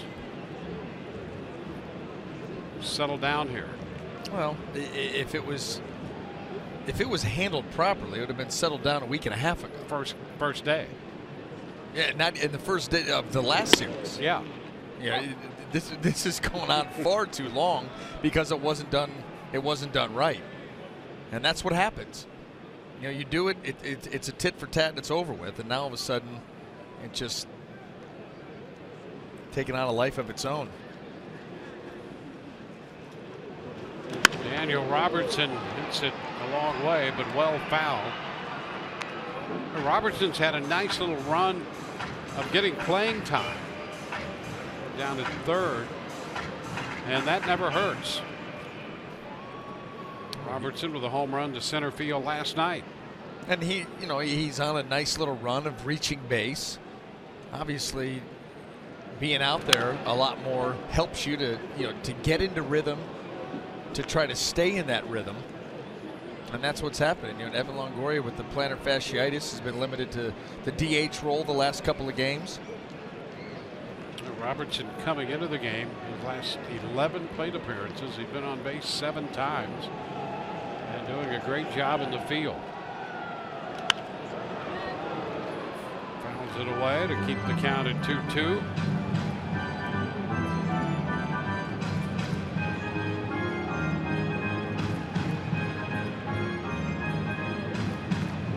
And we forget that he spent a short time in left field. He's played third, short, and second, and briefly in left. And he's worked the count full right here.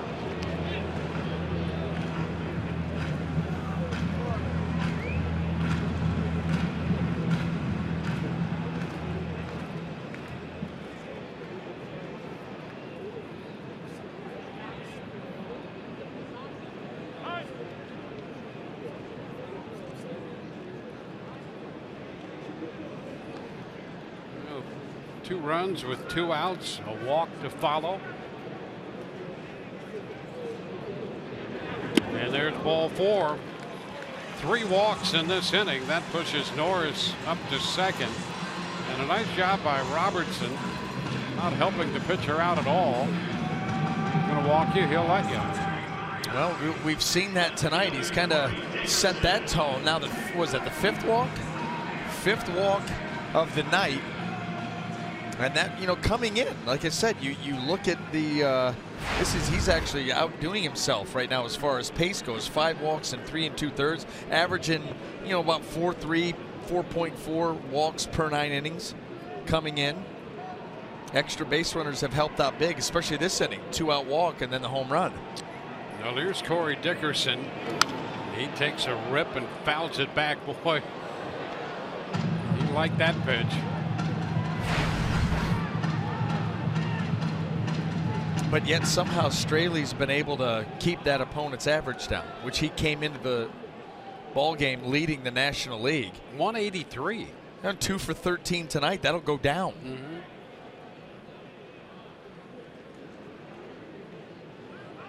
Turn, nothing doing at second. Norris back in. We're in the bottom of the 4th. The Rays got 2 in the 2nd on the Beckham home run. 2 more in the 4th on the Beckham home run. The only 2 hits, round trippers by Tim Beckham.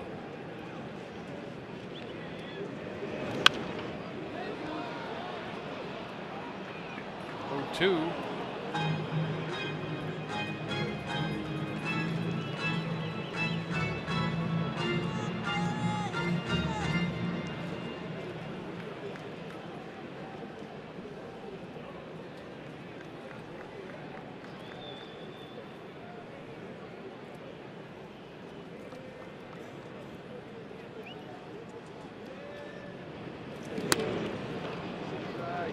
Now 1 ball, 2 strikes.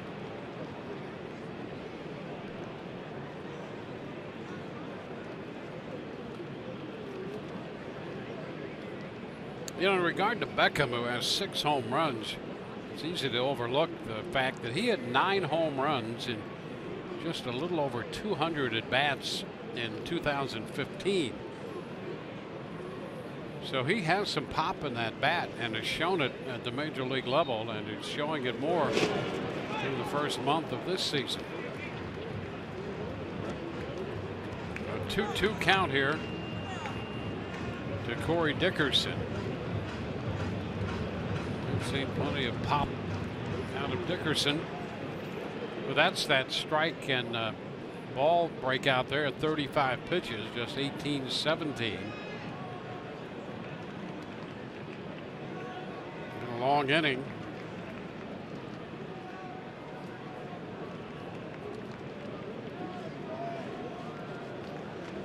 And Straley makes another pitch, and it's fouled back.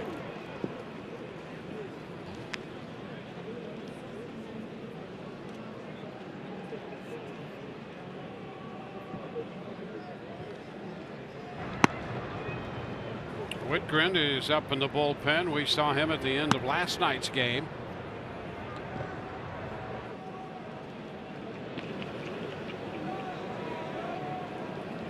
Overall, Straley's total pitch over 90 right now at 91 with this long inning in the fourth. This after getting the first 2 men out. Little tap right side. Straley cannot come up with it cleanly, and the bases are loaded. Straley trying to get over there to make the play to get the final out and could not corral that little tapper.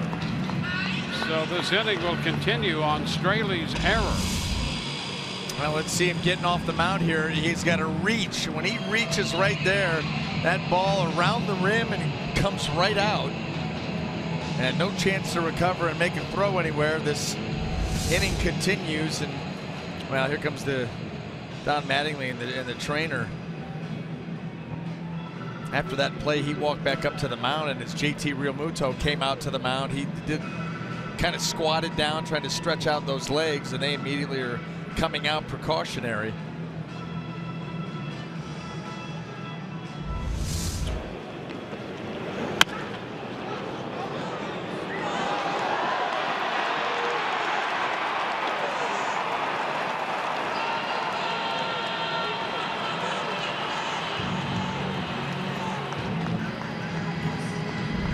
They break it up. Apparently Straley's all right.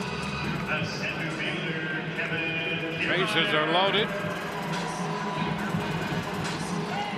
The pitch count's up to 37 here in the fourth. That's as many pitches as he made in the first 2 innings combined. Bases loaded on a couple of walks and an error, and here's Kevin Kiermaier.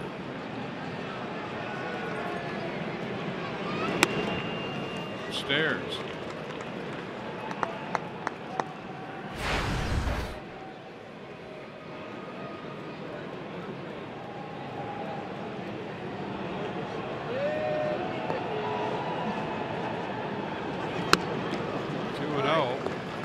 He's in the mid-90s in pitch count through 4 2/3. He's given up only 2 hits, but 5 walks and a couple home runs. Well, that's where the damage gets done. Too many opportunities, too many pitches. The 2 hits are big ones. This one is fouled out of play. Yep. And that's where you've given up a run an inning, and the Rays are on the verge here of really blowing this thing open. And how about that 4th inning? Hit 40 pitches now. So 3 2/3 innings, 95 pitches, and 40 in this one alone.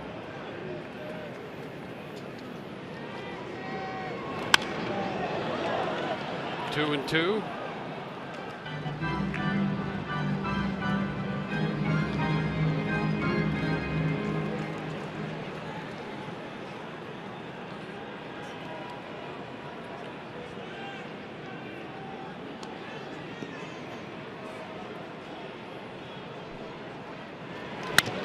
The chop to the right side.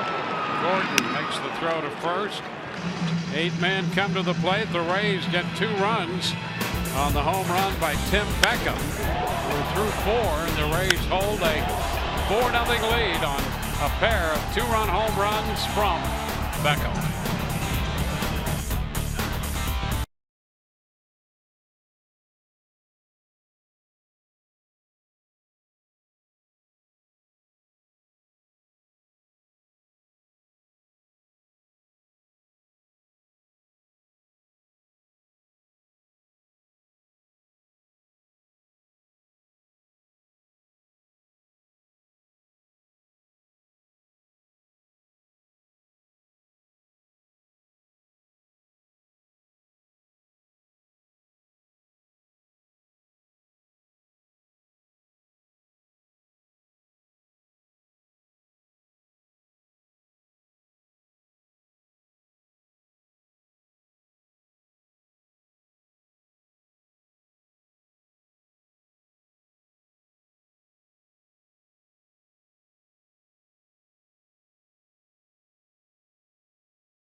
Rays baseball is presented by Jeep. We're moving on to the fourth inning. Rays and the Marlins. Tim Beckham's had a 2-home run night for the Rays. In fact, he has gathered both Rays hits. They have 4 runs, 2 hits. The Marlins, no runs, 5 hits. And Matt Andriese goes to the hill to face AT TBA to begin the 5th inning. Then we'll swing back around to the top side for the Marlins. D. Gordon and Martin Prado.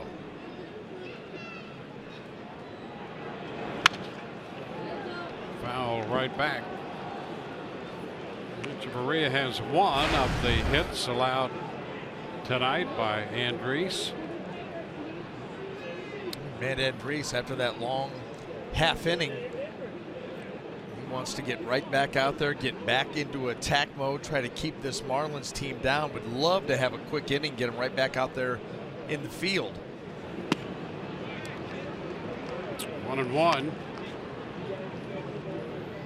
Andriese coming off 7 innings in Saturday's game against Toronto. Made 105 pitches in that one. He's up to 64 right now as he starts the 5th. Now 3 pitches in. It's 2-1. So a good pitch count tonight for Andriese.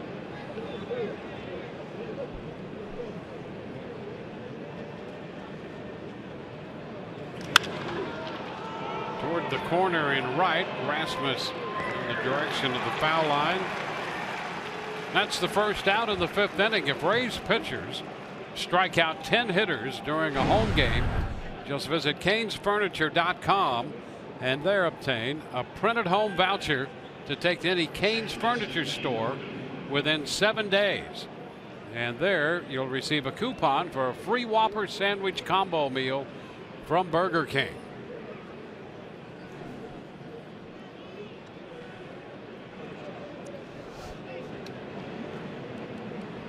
D. Gordon.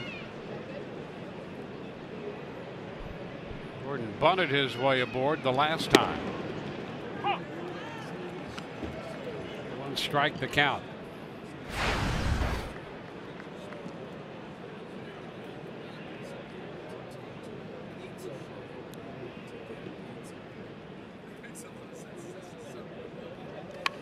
Bunt attempt again, and that's a foul ball. 0-2.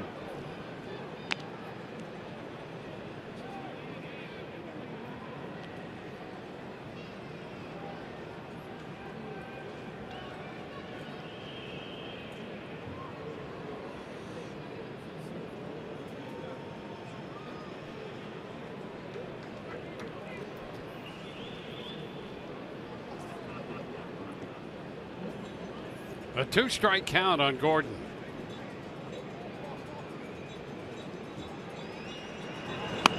Upstairs, 1-2.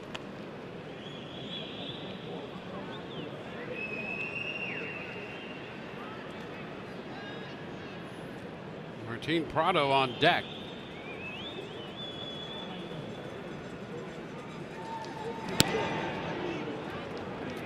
Two and two.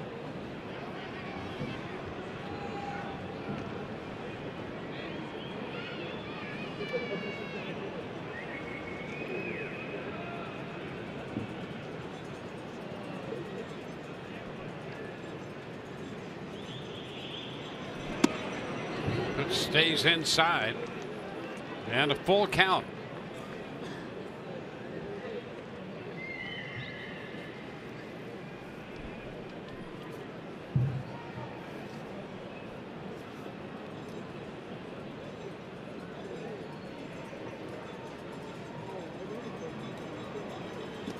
And there's a walk. Second time Gordon's been on. Walk number 2 issued by Andriese. And the Marlins have had runners at every inning except the first. Well, you've got speed at first base. This lineup now getting to see Matt Andriese for the 3rd time. And we saw how quickly this Marlin lineup can put up some runs. I mean, they've not been a juggernaut by any stretch offensively. But last night, 10 runs in where a lot of those runs later in the game and went up in a hurry. Yeah, and even with the lead, the Rays have had difficulty this year. They have a 4-run lead right now. Runner takes off. The pitch is high. Throw down. They did not get him. Now he's off the bag, and they're going to have him in a rundown. Robertson to Beckham, and Beckham gets the tag. So the Rays eliminate the base runner. Not exactly the way you'd plan it, but Gordon gave him the opportunity off the bag, and they get him in the rundown. You know, and your first thought is, where are you going? You're down 4 runs. Your run doesn't mean anything yet. This stolen base, you're chipping away, but the slide, he just ends up over sliding the bag. Too much momentum. And at that point, he's left with only one thing to do, and that's to try to get to third base. And took him a couple of throws, but Tim Beckham makes the tag. Here's into second base. He's going to be in there, but look at that. Momentum takes him right off the bag. And now it's get away from Brad Miller and try to get to third base. Well, the pitch to Prado is a strike.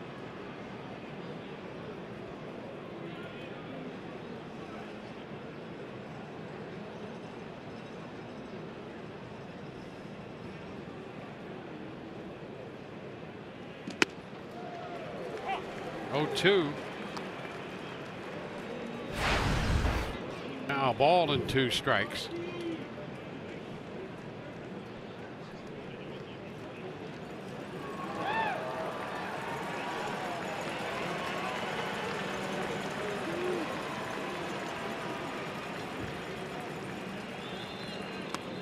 The pitch is low, 2-2.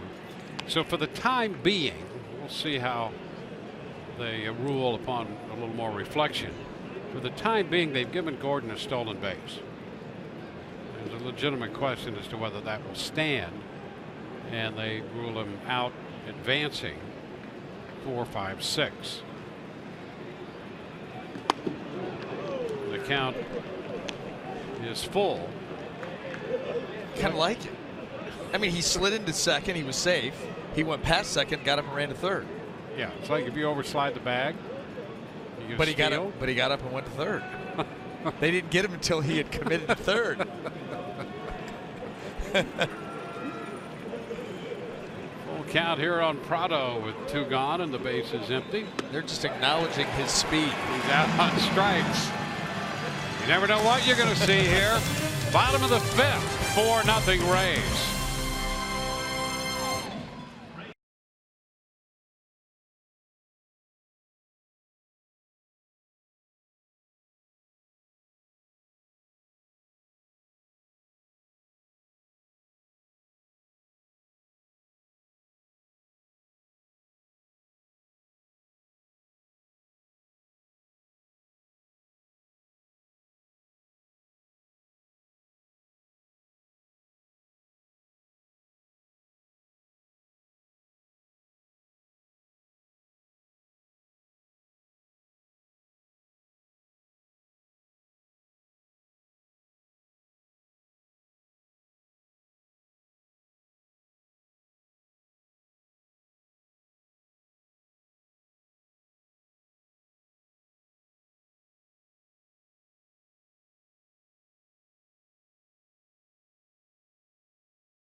Rays fans, if you can't catch the games on TV, you can stream them live on your mobile device with Fox Sports Go.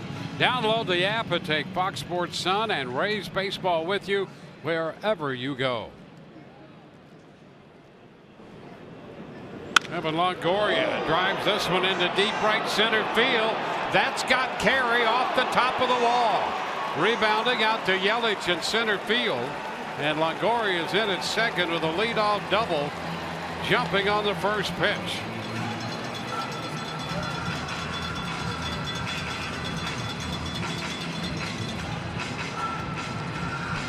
So just like that, the Rays have another scoring opportunity. You know, and Dan Straley now at 98 pitches, you got to wonder, you know, he hasn't been effective through the first 4 innings, and after that long bottom of the 4th, you know, right back out there, what's going to be left in his arsenal? And Evan Longoria greets him rather rudely there with that double out to right center field. And just now is the Marlin bullpen getting back up and going. Seems like Dan Straley is going to get his pitches in here tonight. 1-0 the count to Brad Miller.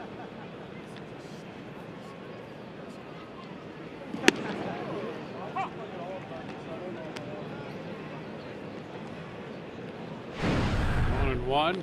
Well, the Marlins, when you look at their bullpen, they have been very busy. There you go, Dwayne. Second most in Major League Baseball, and that's probably a pretty good indication on why Straley is still in there, especially with the team trailing. We see that a lot. You're gonna get your innings in. You're gonna throw your pitches.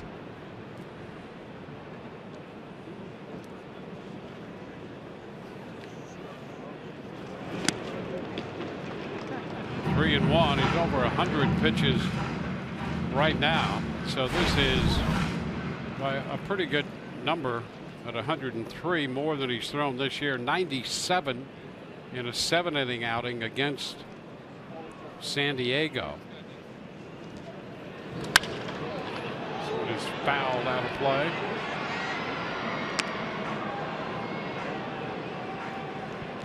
So 103 pitches for Straley, 4 innings plus.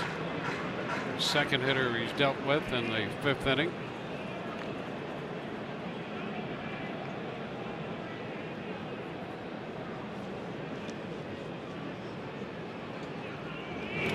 Ground ball third. Dietrich looks it into the glove and makes the throw. Holding it second is Longoria.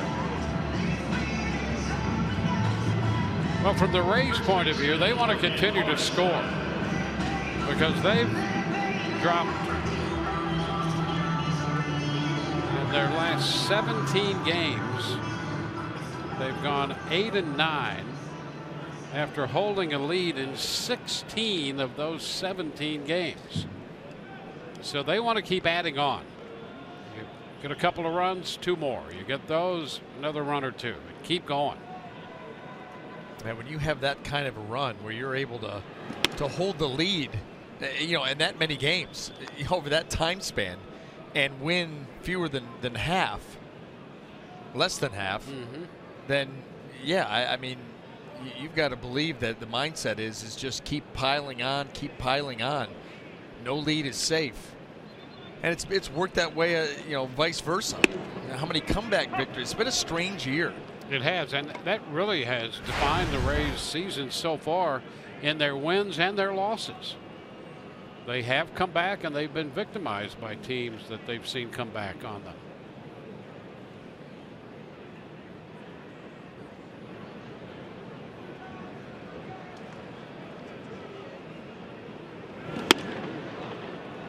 One and two. Morrison is 0 for 2 with a couple of ground balls. He came in against his former club 11 of 19 with a couple of home runs.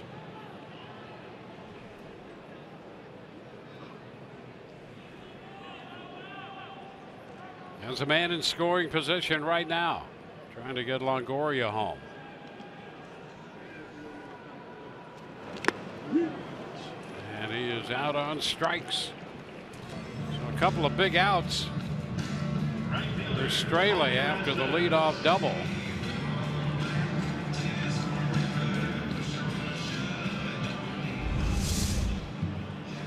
That little changeup stays up in the zone. Logan Morrison's got a pretty good pass at it. Sneaks right over the barrel.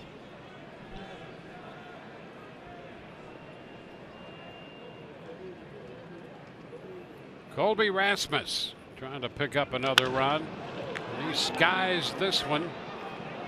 Short center. Gordon out from second base, makes the catch. The Rays get a leadoff double and do not score through 5. 4-0 Tampa Bay.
Matt Andriese making his 6th start of the year after his 2nd win.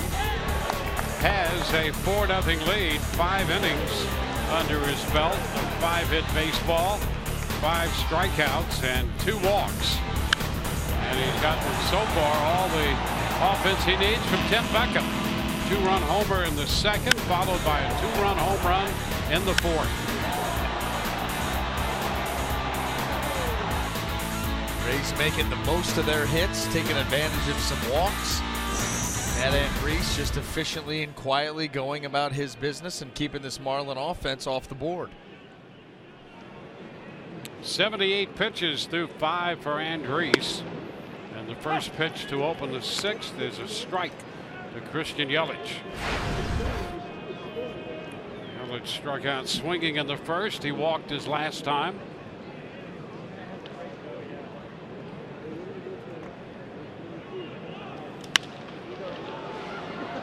2.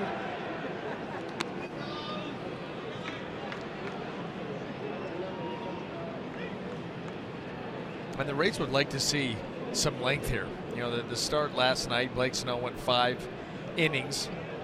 And obviously the bullpen had to eat up those last 4. The night before, Jake Odorizzi coming back, you know, went earlier in this series, went 5 innings the first game of the series. So your bullpen had to work quite a bit to make up that ground, and so you'd love to see Matt Andriese here get deeper. He has gone at least 6 innings in 3 of his last 4 starts. Pitch count still in pretty good order. He's got a tough part of the lineup here, Yelich, Stanton, and Ozuna. But you're right, you'd love to see somehow him have a low pitch count inning here to springboard him into the 7th.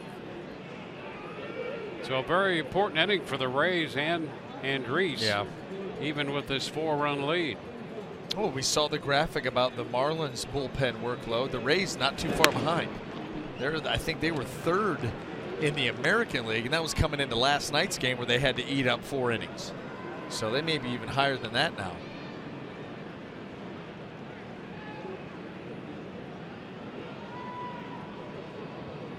Well, the count is full.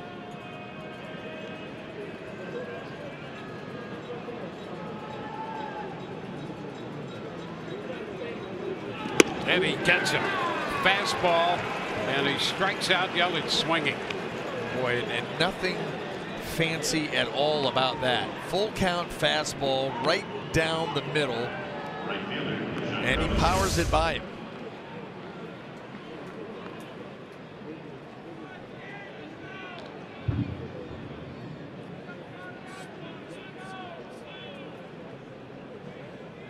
One away in the 6th.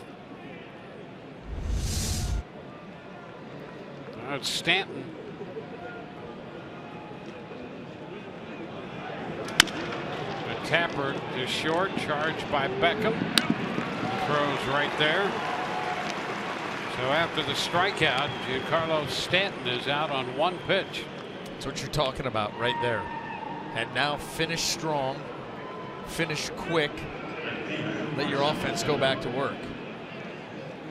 All he has to do is get Marcell Ozuna. All he does is get a hit every time a Rays pitcher shows up. Then give it up quick. Then work on the next guy. 1-2 pitches, be done with it. And he has put on a show against the Rays.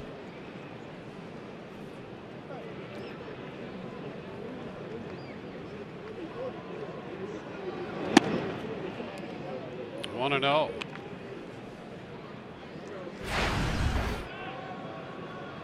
Ozuna singled into right field in the 2nd inning. And Andriese struck him out on a changeup in the 4th.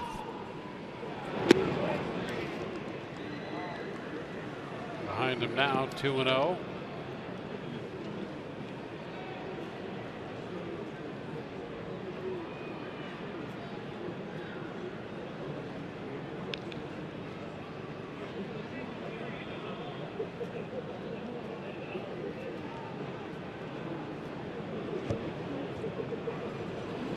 Swing and a miss. Like that fastball up. That one a little out of the zone up there. And Ozuna 2-0. Couldn't resist going after it. Get excited. You see those fastballs. They're up close. You know, they're way up in the zone, close to the eyes. The ball looks big.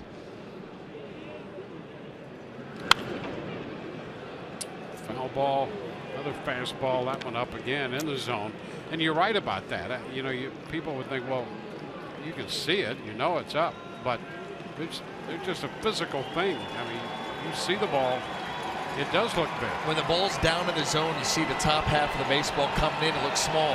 When the ball's up in the zone, you see the whole base, it looks like a balloon. You think, oh man, I could smoke this thing. That's why the fastball up now, a lot of guys taking advantage of that out over the plate, especially the guys with the big spin rate. Yep. Or it just doesn't have that same vertical movement down. You know, it stays up longer. And so they drill that pitch up there. You see the whole baseball and you're like, oh my. And you take that swing, and best thing you can do sometimes is just pop it up, foul it off, or you're going to swing through it.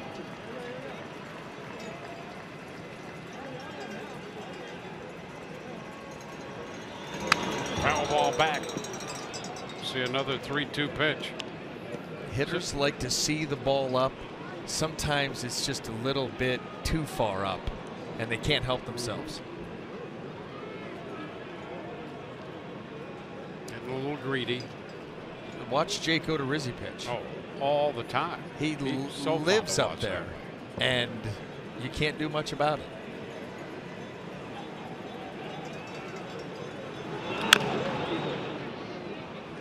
The Tapper off speed. By the way, have you ever seen anybody hammer the ball off their own leg and then not even flinch? Like, didn't even, you wouldn't have even, I'm actually wondering if it did hit him. I know he's got the big padding down there, but even with the padding.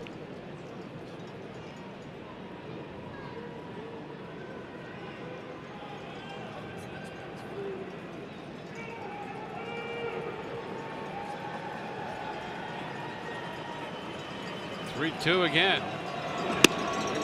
And that's a little bit wide, says Stu Sherwater. And if he missed, he didn't miss by much. He thought he had a strike there. And you know what? He may have. The problem is the reach. Sometimes the reach, it makes it look bad. Look, they're set up in. Derek Norris has to reach. You reach, it doesn't present itself quite as well. If he's sitting outside and catches that same pitch, it's strike three. Still waiting to see that foul ball off Ozuna's leg. This would be a good time to see it, probably, because there's nothing going on right now. Jim Hickey's out there after this walk with 2 outs just to reinforce things. And anybody the truck has left. The truck's gone. Quit on us. That's a great point you make about him. He didn't flinch. Yeah. Nobody doesn't flinch, even with the padding on. Well, you know what? Here's the thing now. Modern technology, there's a lot of DVRs out there. Just rewind it and take a look. It's pretty impressive. Yep. The alarm clock went off. Here we go. Right off the instep, and there's nothing. Nothing. Doesn't even, I'm not. Great observation. You don't see that. Look. No, he's not even giving into it at all. Care less. And thank you, boys, for waking up and getting that done. Justin Bohr takes the pitch high. 1-0. Making friends, influencing people. I wonder who they went and yelled at to get back in there and hit the button.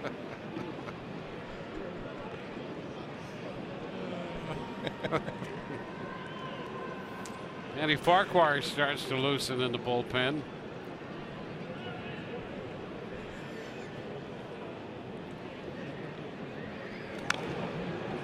Tapper foul. 1-1.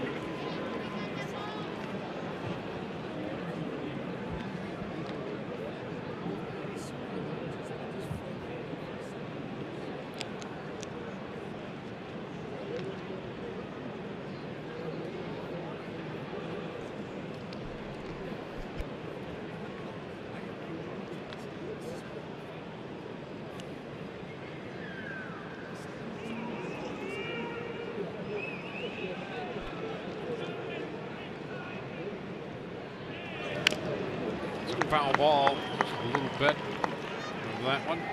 1-2.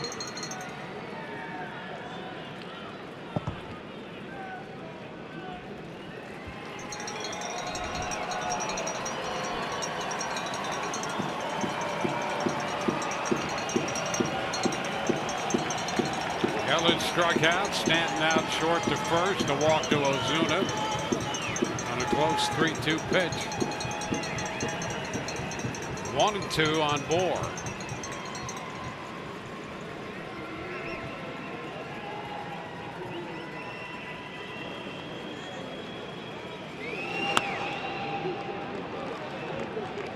Two and two.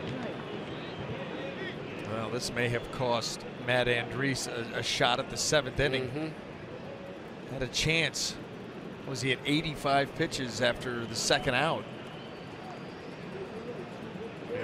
Things have escalated rather quickly. Important pitch for him here, 2-2. And he strikes him out to retire the side. Walk and a man left. We go to the bottom of the 6th inning. Tim Beckham has 2 home runs tonight. He'll lead it off there. Anybody for 3?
Our Toyota inside look. Tim Beckham, look at the breakout here after a 156 average in the first 10 games. The last 17, 349, and all 6 of his home runs. And 4 of those, 2 home runs tonight and 2 home runs in Baltimore. Taking advantage, I'm telling you, of mistakes. Hitters, they talk about, in an at-bat, you're going to get 1 pitch to hit. And right now, that 1 pitch to hit, Tim Beckham is making solid contact. And the numbers are pretty gaudy here over the last couple of weeks. Well, he connected twice off Dan Straley. He'll face the new pitcher, Nick Whitgren, in the 6th inning. He takes a strike. 4 runs for the Rays on 3 hits in 5 innings off Straley.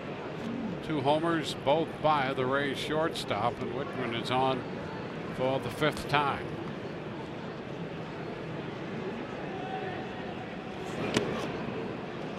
It's down. Whitgren was the 5th of 5 pitchers last night for the Marlins. Pitched the 9th inning and gave up a couple hits and a run.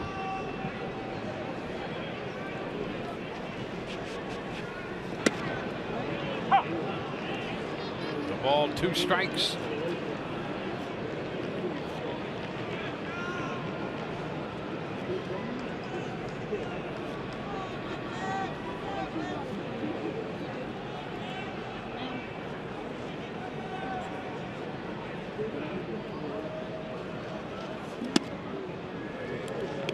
Two and two.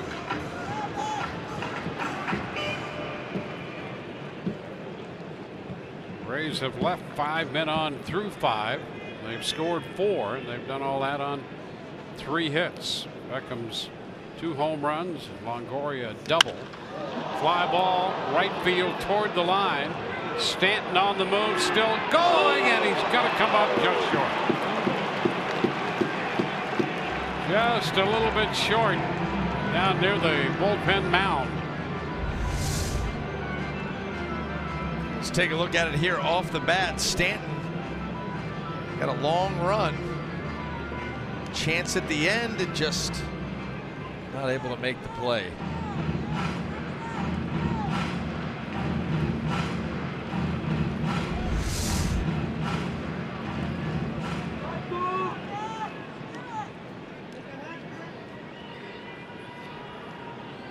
Checking about positioning again here. But only been another step over, he says, toward the line.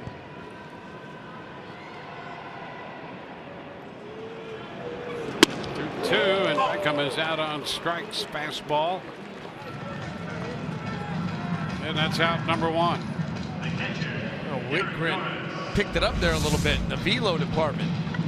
Powers 94. This is where Dan Straley was trying to go 2 different times. They came back middle of the plate. Beckham took advantage. That one gets to its spot. Pitcher wins. Although I think you take 2 for 3, 2 home runs and a punch out. 4 runs batted in. Pretty good night. Maybe get another shot. Norris takes the first pitch for a ball. He has struck out and walked. There's Jumbo Diaz up in the bullpen.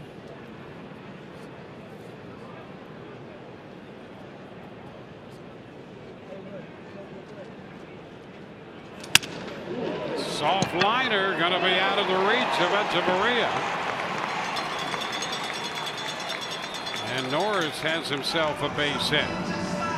Broke his bat in the process, but is on for the 2nd time in this game. That ball gets in, gets the better of the bat, but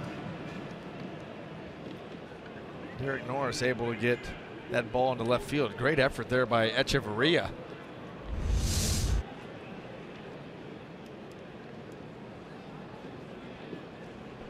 Now Daniel Robertson takes a strike. Robertson reached after drawing a walk in the 4th inning. Popped to second the first time up.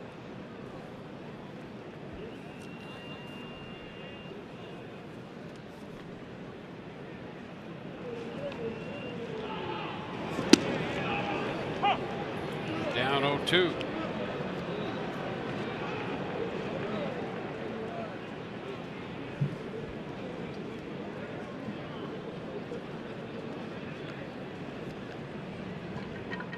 Robertson homered in the game here last night. Hit a shot to center field. Down 1-2, trying to work his way back into this count.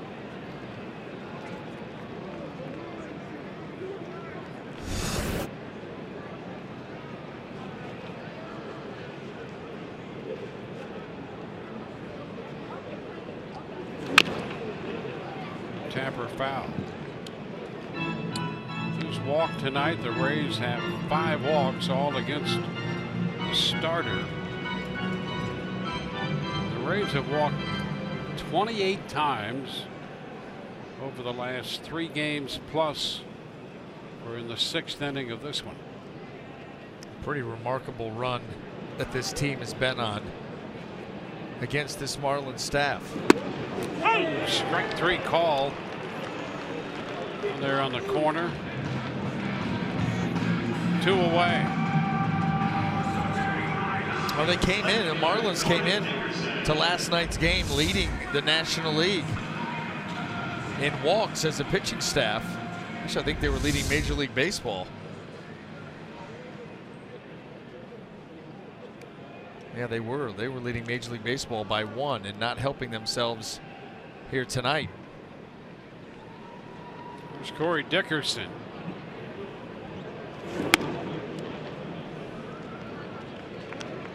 Whitman with 2 strikeouts in this inning has made a couple of pretty good strikeout pitches.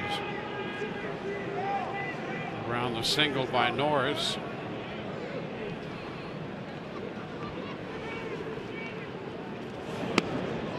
I'll tell you where that hurts, Dwayne, is you're leading Major League Baseball as a staff in walks, and then you're in the bottom 1/3 of your own league in strikeouts. Yeah, that's a tough combination. A lot of extra base runners, and you're not able to wipe them out by punching guys out. So there's a lot of base runners moving around, and that's what obviously leads to the pitching issues. And it just builds one thing on the other. You talk about all of the appearances, the use of the bullpen, early and often here this year for the Marlins, and that's something that managers and pitching coaches dearly want to guard against, because that's not a good trend. We had a front row seat for it a season ago. Yes, we did.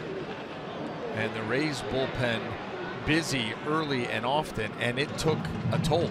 It took a big toll. You know, the amazing thing, the average number of pitchers teams use these days to get through a season, 25. That's a 25-man roster. And it was as if the Rays couldn't find enough pitchers to cover innings last year, because that workload on the bullpen turned out to be so heavy.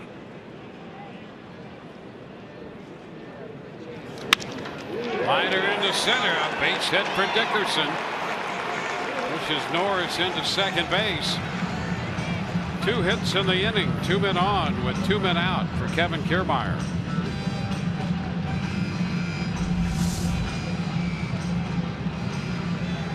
Look at that, down and away. Corey Dickerson, you know, we talked about him in the pregame show tonight, and what he's been doing with the multi-hit games, was second in the league in multi-hit games. But look at the plate coverage on that one. You know, that ball's down and away. Not a bad pitch at all by Whitgren, but using the middle of the field, and that's what he's been doing. He has been spraying the ball all over the field, as you see right there. Yeah, he says defense that. And he's hit 6 of them out of the park. Yeah. Yeah, he has maintained the power. I think the approach at the plate is outstanding, and it's been outstanding from day one. You know, he's not had back-to-back games this year where he's taken an offer. He's had a couple of offers sprinkled in. They've never been in back-to-back games. This deflects off the pitcher's glove, going to go through into the outfield. Norris will score. Over to third goes Dickerson, and Kiermaier has a base hit off the glove of Whitgren. and then it went right between Gordon and Echeverria and into the outfield. The Rays pick up an additional run to make it 5-0.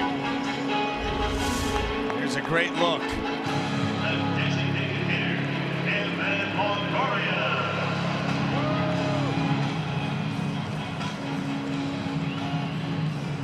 Now, how about that? Right off the tip of the glove. It split the difference with all those infielders on the right side. So a base hit and a run batted in. Now Evan Longoria hits with 2 outs and men on the corners.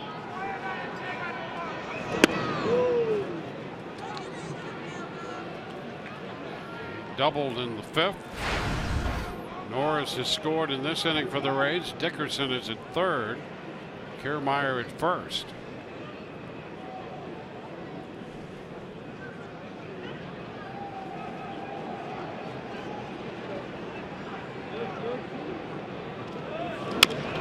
Tapper foul. Puts Evan down 0-2.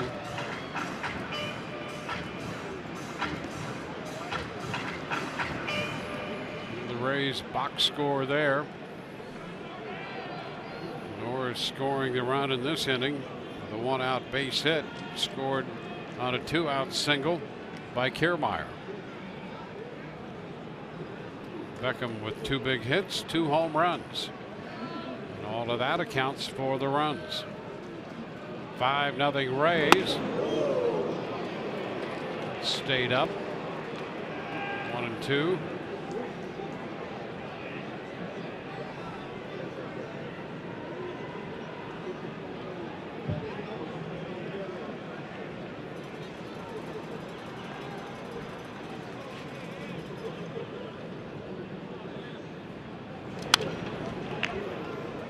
Fouled back. Pitch to hit right there. Well, the Rays have scored a run, coming with 2 outs in this inning. Miller on deck. Continue to add on.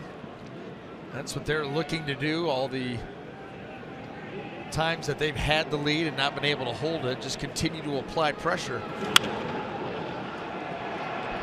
Longoria battling here.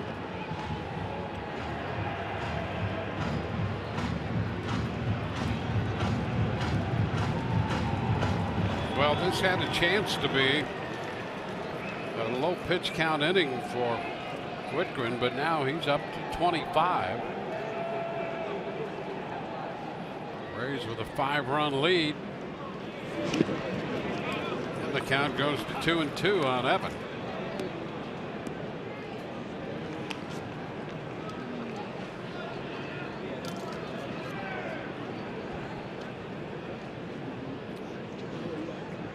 Rays scored 6 runs last night. That was not enough. They have 5 tonight. In fact, that's the first time they've lost a game when scoring 6 or more since the end of September, when they lost to the White Sox last year 13-6. There's a shot to center field.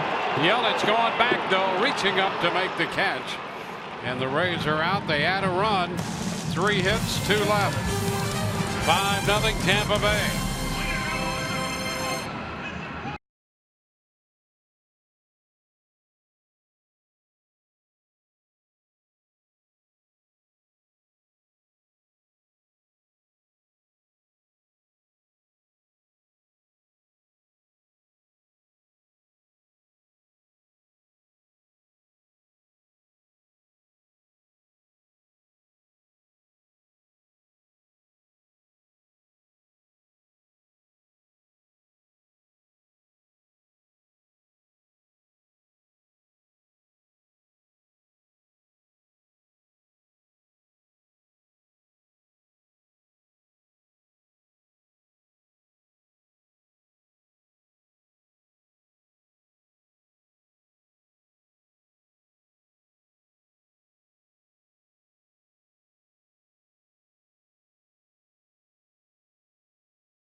Baseball on Fox Sports Sun, brought to you by your Gulf Coast Honda dealers. By Jeep, get great deals at the Jeep Spring Clearance event. And by Pinch a Penny, the perfect people for a perfect pool.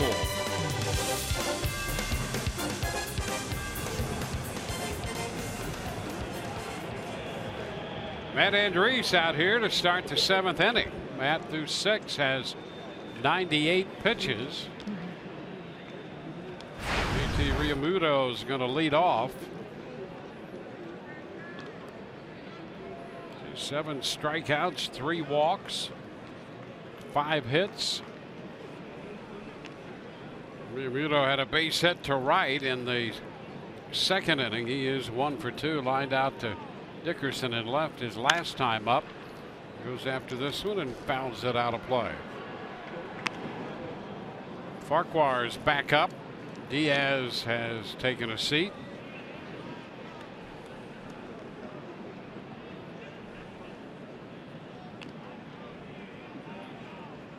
Urania up for Miami. It's out of play. 0-2.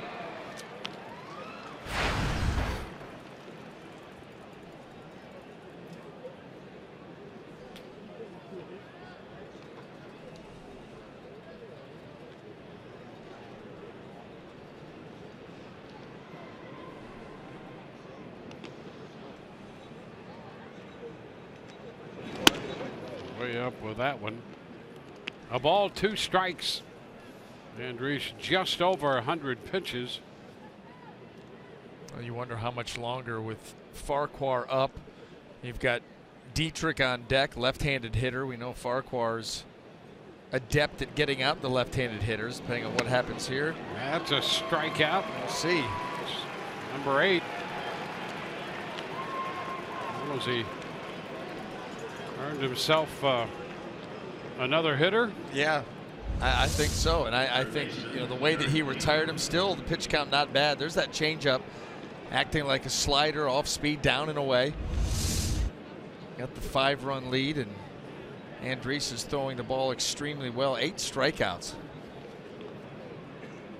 He made 105 pitches against the Blue Jays last time, and 3 starts ago, 105 against the Tigers. There's a strike to Dietrich. I think if Realmuto reaches, that may have been it. Get him out, you earn yourself another one.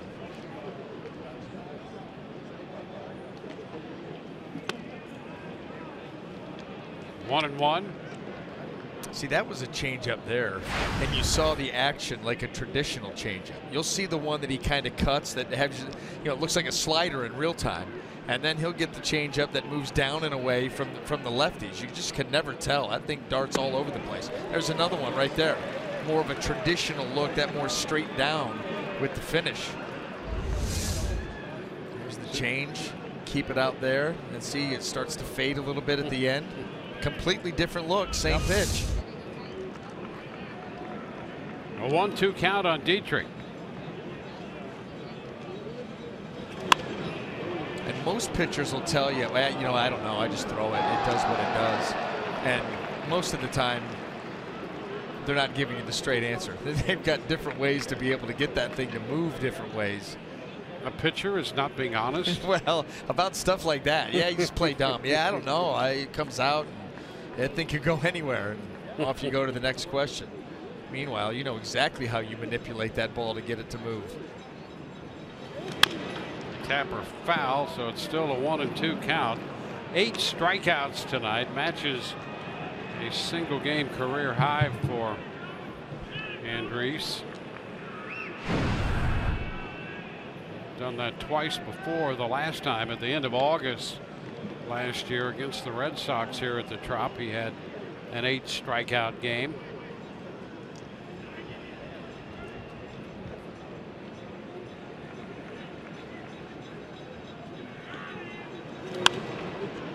Dietrich fouls this one out of play.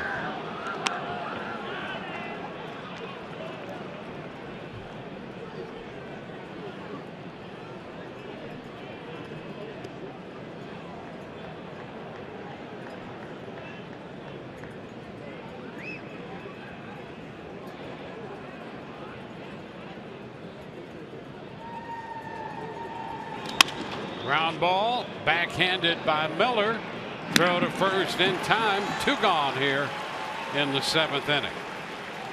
2 up, 2 down on the strikeout and the ground out. Echeverria due to be the batter. Shortstop, Echeverria.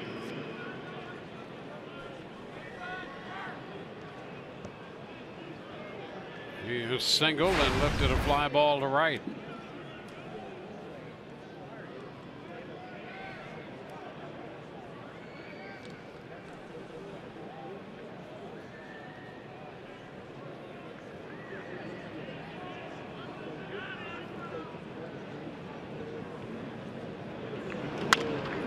It's foul the other way.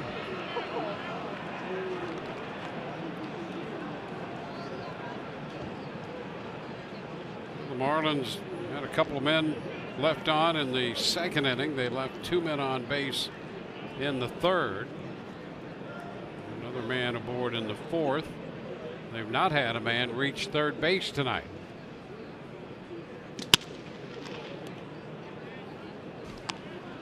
One and one. The biggest threat was 1st and 2nd, nobody out. Almost get the triple play off Prado's bat. But Matt Andriese, he's just been quiet and efficient. Cutting the miss on that one up. Fastball, it's 1 and 2. He's been able to climb the ladder at times and be effective with that since he's down in the zone so much with his other pitches. Gets you looking down, pops you up. He's a grinder for sure.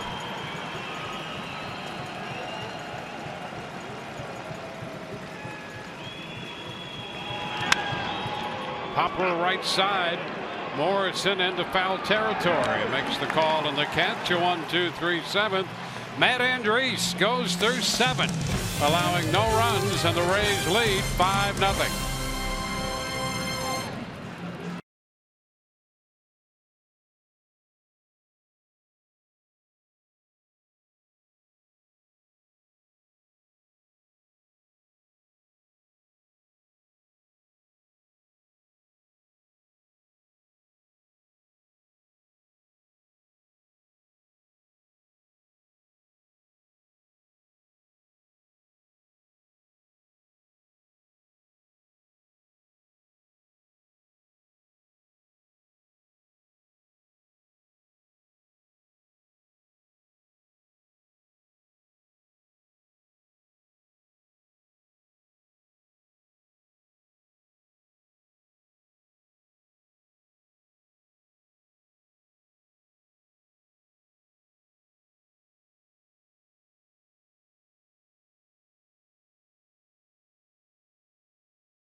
Great moment on this day in 2004. Jeff Blum becoming the first Devil Ray to hit home runs from both sides of the plate in the same game.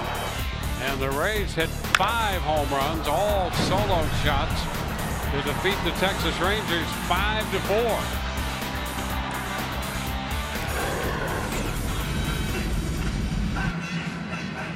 Tonight the Rays with 5 runs. 4 of those runs coming on 2 home runs supplied by Tim Beckham. And they lead 5-0 here in the middle of the 7th inning. We're going to see Jose Urena, the right-hander, make his 6th appearance. He's already worked 14 in the 3rd innings. 8 strikeouts, giving up a couple long balls. ERA though at 2.51, you'll take that. Your attention please. Now pitching for the Marlins, right number 62, Jose Urena.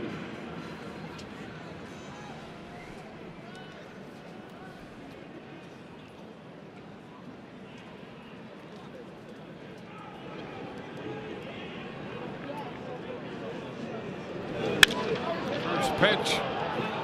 Brad Miller hits a high fly ball to left, and it's caught by Ozuna. So 1 pitch, 1 out. 1 pitch, 1 out. That Urania fastball at 97 miles an hour, and he's motioned. He kind of slings the ball towards home plate. Really good, quick arm whip out front, release point. 25-year-old right-hander.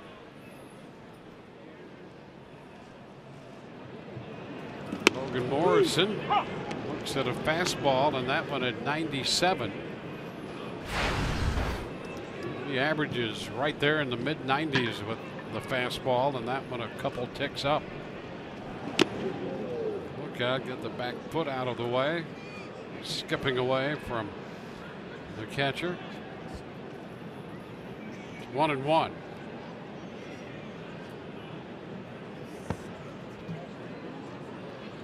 Urania was in 28 games last year, 12 starts, with a .613 earned run average and a record of 4-9.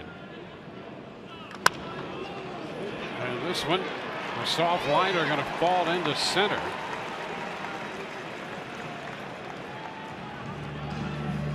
Morrison has his first hit tonight.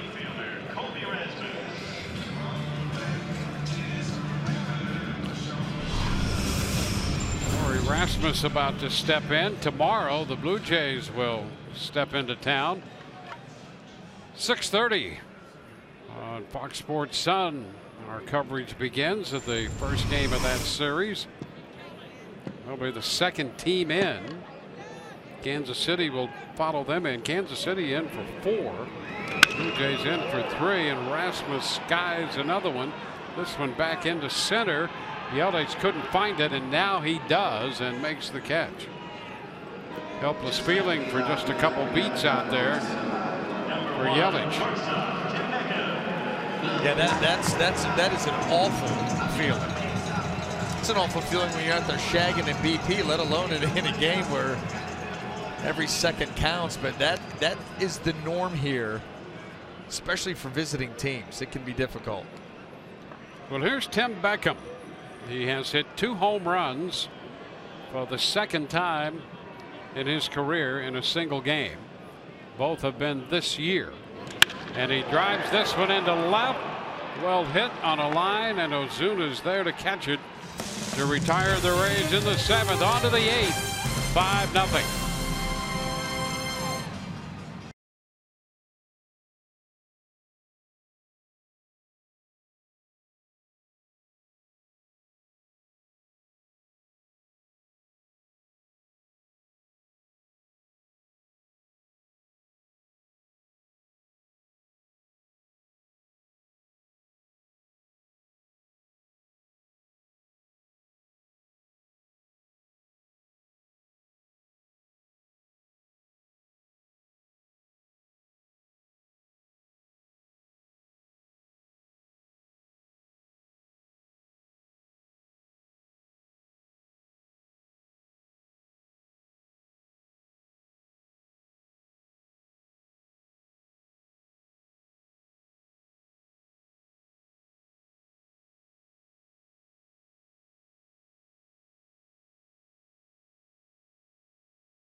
has indeed been a big night for Tim Beckham. Two-run home runs tonight, accounting for 4 of the 5 runs the Rays have scored, and a great job by Matt Andriese on the hill. 7 shutout innings for the Rays right-hander with 3 walks and 8 strikeouts, 113 pitches, and he'll give way in the 8th inning to Danny Farquhar with the top of the order. D. Gordon stepping in. 16th appearance for the Rays righty. Farquhar's pitch is a strike.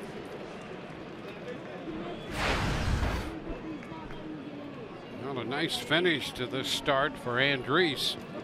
The 1-2-3-7. 1-1.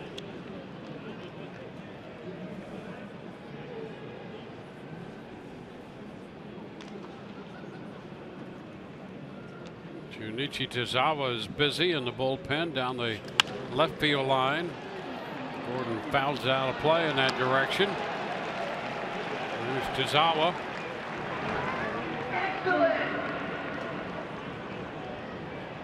First time Andriese has not allowed an earned run in the last 23 starts dating back to the middle of May last year against the Oakland A's.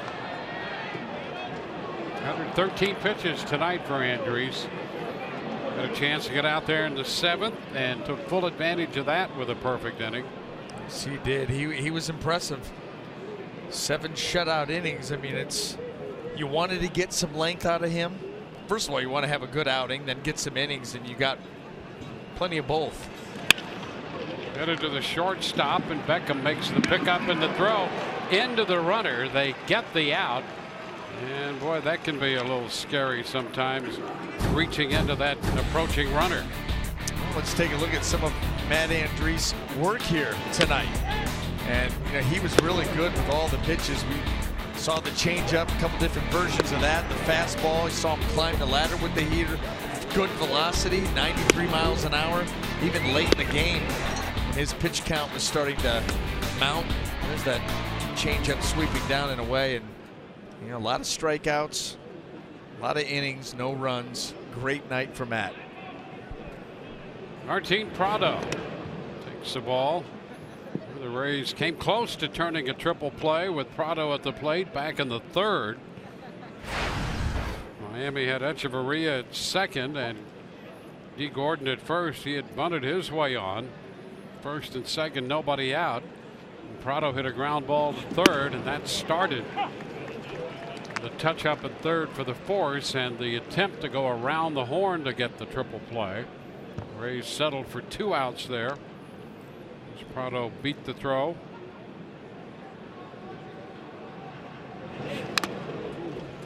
One and 2 the count as Prado fouls this one back. 1-2 with 1 out and the base is empty.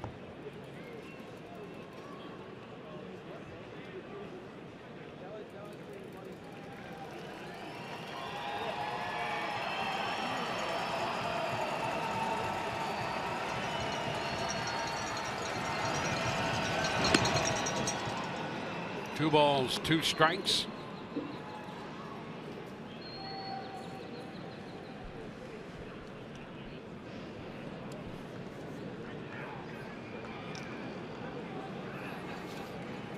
Yelich on deck. Prado shoots it up the right side. That will be foul. Beyond the bullpen.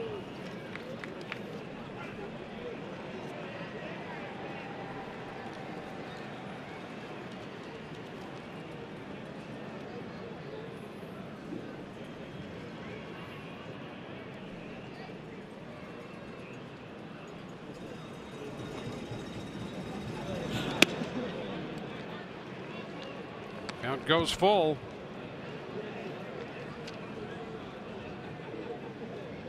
Farquhar pitched a scoreless 9th inning last night.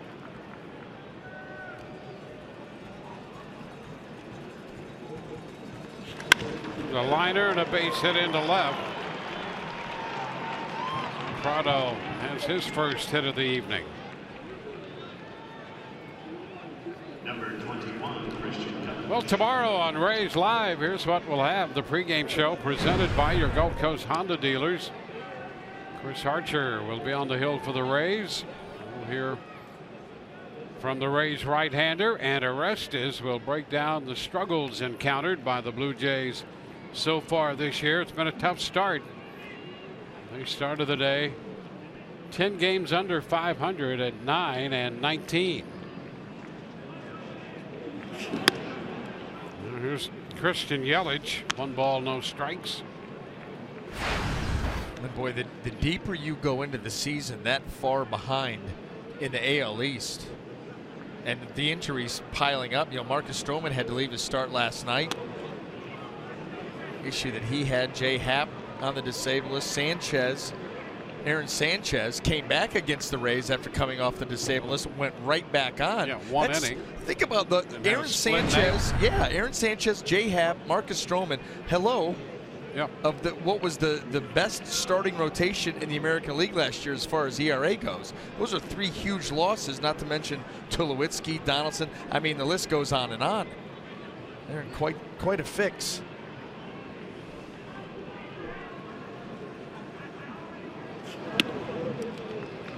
Farquhar falling behind 3-0. And Jumbo Diaz quickly gets up in the bullpen. Well, the one thing that you just do not want to see this part of the game is the walk. You're hoping that Danny Farquhar can find it, come back here, make some pitches, and at least make Yelich earn it. Yeah, 3-1. The walk will just drive you completely around the corner. Yeah, short corner. And there is a walk. So with 1 out, Prado moves to second after the base hit. That coming on the walk to Yelich. And it will get Stanton to the plate. And with that, Jim Hickey goes to the mound. And boy, the way this season has gone, we've seen the Rays come back. We've seen them give leads away. And that has been the overriding personality of this season so far for the Rays. Win or lose, there have been jubilant comebacks and disappointments in watching the opposition overcome Rays leads. And so Jim Hickey's out there delivering the message. This has gone far enough right now. Yeah. And you know, Dwayne, you wonder where this team could go if they can learn how to finish. Learn how to finish. Yep. You know, when you talk about all the comebacks, that's finishing. All the blown leads, and there have been too many, just too many for this, you know, part of the season. Finishing. This team could finish. You just wonder what the possibilities are. Stanton 0 for 3 tonight. Farquhar starts him with a strike.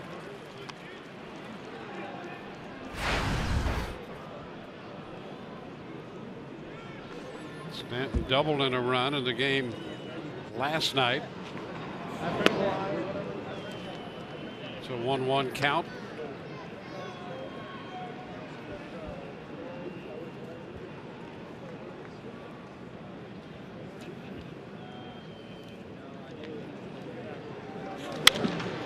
Skied into right field. Rasmus waits there for it. He's got it. And fires a throw to third. There's that arm we were talking about. And he got a little rise out of the crowd there. Been waiting a while to fire one. That's right, in a big league game. He's feeling good about that.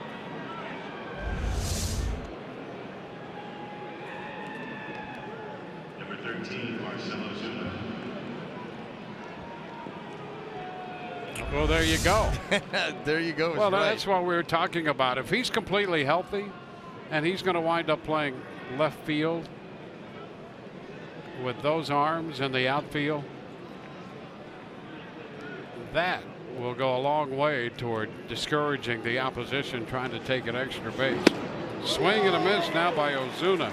And another big out, and everyone well aware of that with Ozuna up here and what he's done against the Rays and that long home run he hit last night.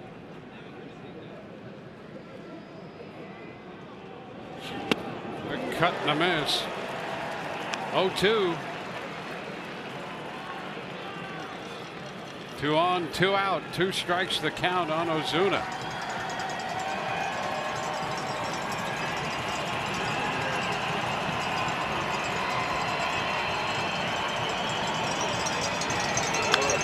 Jams him, and it's foul back off the facing of the upper deck. Fastball coming in on him.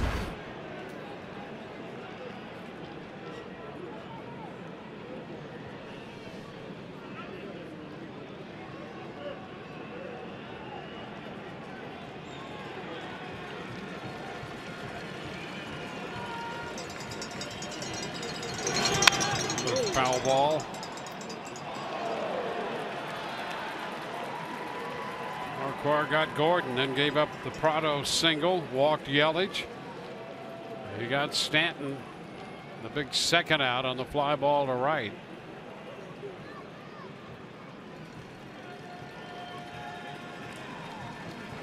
Oh, 2 again, and he got it. He strikes out Ozuna to retire the side.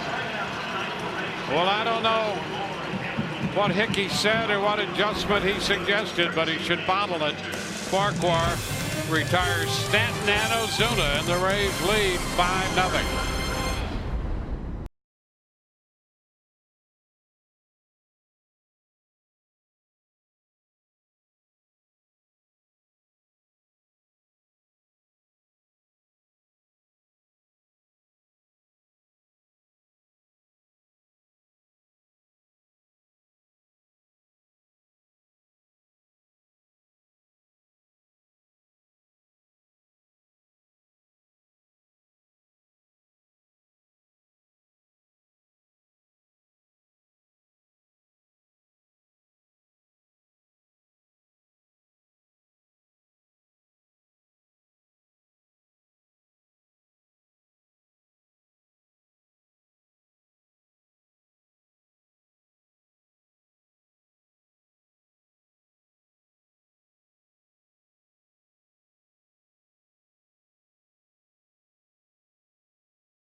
Unlimited baseball break is brought to you by T-Mobile. We go to Fenway Park.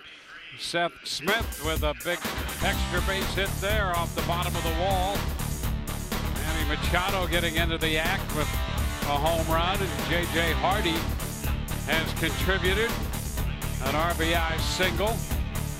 And it's an 8-3 ball game now with Baltimore pounding out 17 hits in the top of the 8th inning. Junichi Tazawa, pitcher number 4 for Miami. The Rays catcher Derek Norris leads off. First pitch, a breaking ball in there for a strike. 12th appearance for Tazawa. Not used to seeing him in this uniform. He does look different, doesn't he? It does. Saw him warming up that last inning, that shot we had, and I'm like, that's odd. Seen plenty of this guy, but as a Boston Red Sox. Well, he's ahead of Norris, 0-2. Norris has been on twice with a walk and a base hit, has a run scored.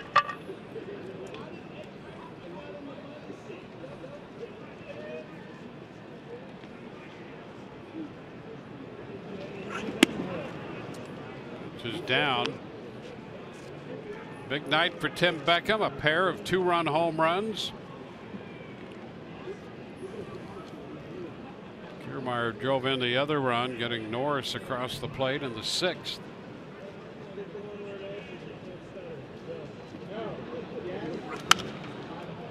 It's fouled out of play.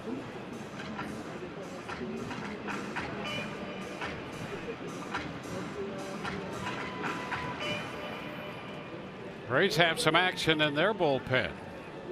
Ji-Wei Hu is throwing up the right field line there in the bullpen.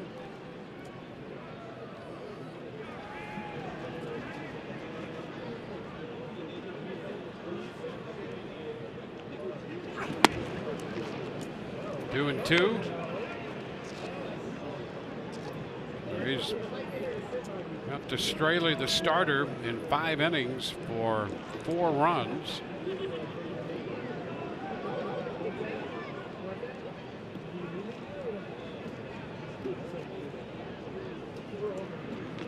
Wittgren gave up a run in an inning. Zawa, pitcher number 4 of the evening, and the pitch is low and the count is full. Derek Norris working a very good at bat here. Getting this count out to full and laying off some tough pitches. Tazawa known for that split in and out of the zone.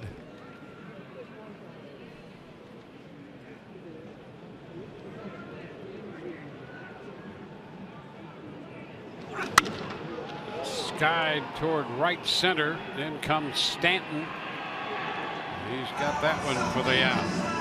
One away with the bases empty in the 8th. Let's check in again with Alex. Dwayne, we want to make sure after the game that nobody flips the channel, because coming up we got a big post-game show presented by WB Mason. We'll hear from tonight's shortstop Tim Beckham, who had a huge game tonight, manager Kevin Cash, as well as tonight's starter Matt Andrees, plus Regino breaking it all down right after the game. But first we got to finish up with you guys up there in the booth. All right, Alex, thank you very much. We'll look forward to the post-game coverage. Daniel Robertson up here with the bases empty and 1 out. Pitch is down. 1 ball and no strikes. Robertson walked in the 4th, making another start at third base tonight.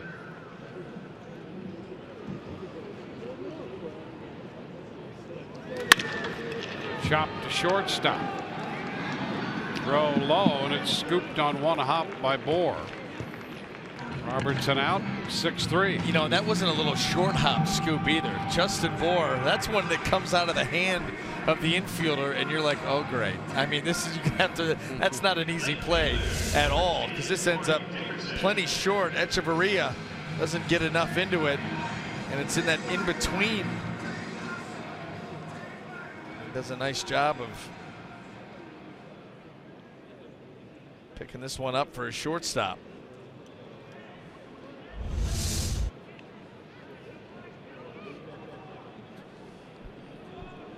Corey Dickerson lined a base hit into center field in the 6th inning. Started the night the 6th leading hitter in the American League, off to a great start at the plate. Average right now is .327. 5th in the league in slugging.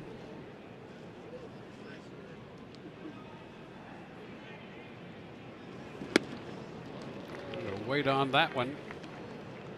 0-2.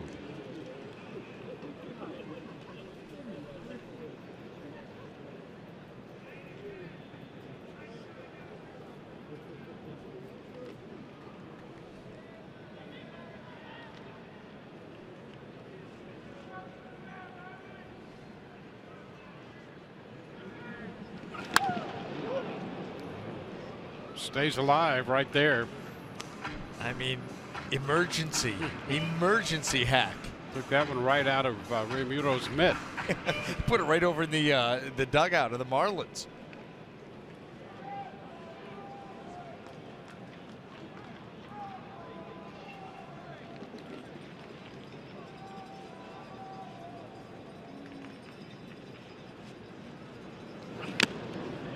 And that ball just a little piece of that one as it bounded around, and I think actually made contact with the plate umpire.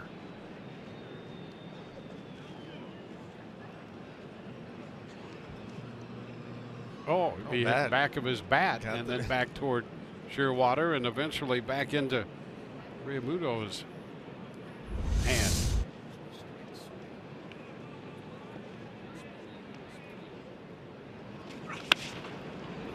And he taps it foul again. Down 2 strikes here against Tazawa.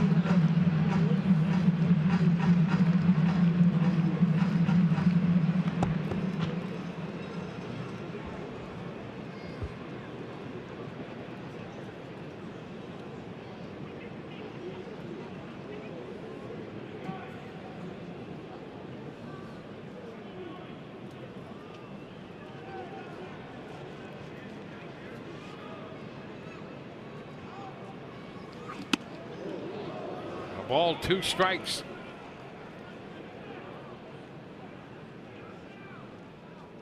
Miami due to have Bohr, Realmuto, and Dietrich up in the 9th inning.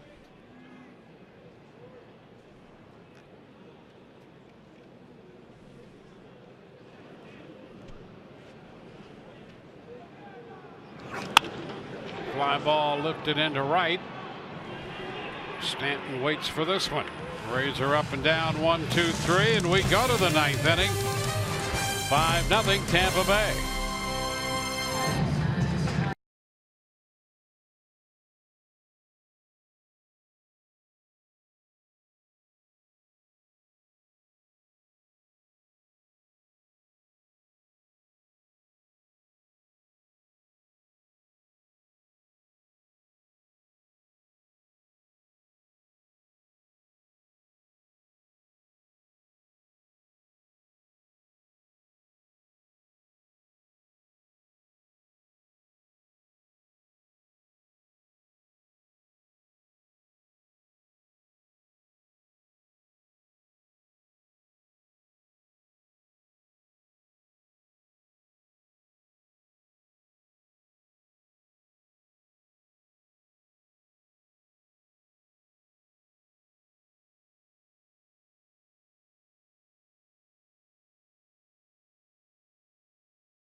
From Tropicana Field, we move into the 9th inning with the Rays holding a 5-0 lead. Trying to win this series from the Miami Marlins. And Chi-Wei Hu, who made his major league debut for the Rays in Baltimore, will come on to pitch, and his family in, who from Taiwan, and his parents are here. And they get an opportunity to see their son pitch tonight against Miami. And he faces Justin Bohr, the first baseman. Pitch is down. What a thrill. What an absolute thrill. And you wonder what's going through their minds right now. The nerves or the pictures. Slow 2-0. Who recalled from Durham. Erasmo Ramirez placed on the paternity list, and so who gets another chance to pitch in the major leagues after that short stay when he joined the team in Baltimore. He is behind Bohr, 3-0.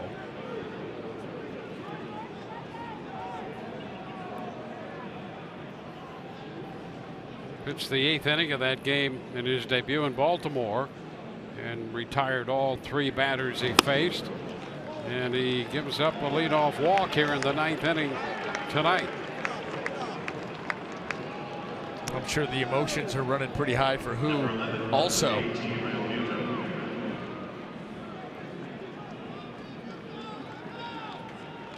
Dad's thinking, hey, listen, double play ball. Let's get this over with.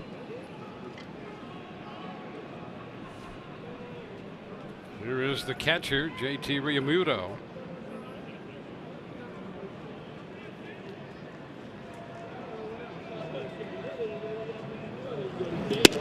And he finds the zone right there. It's more like it. Yes. Like what they saw there. That's well located pitch. That'll get you a ground ball. You can do it again. Mm-hmm.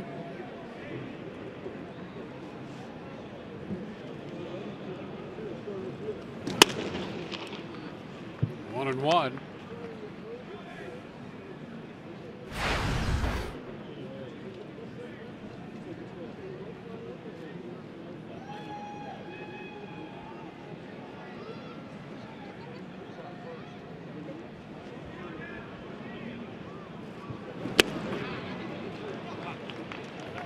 Misses too low with that one.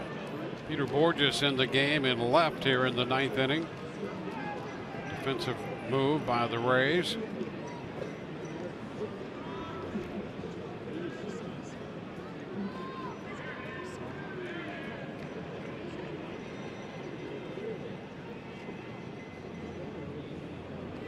Ground ball third. Robertson bobbles it. It comes up on him.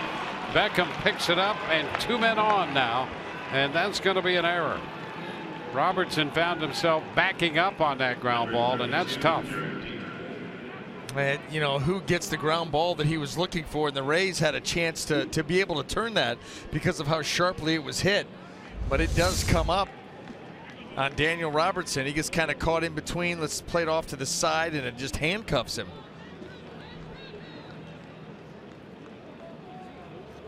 So 2 men on with nobody out on the walk and the error. And Jim Hickey will head to the mound. Colomé up in the Rays bullpen now.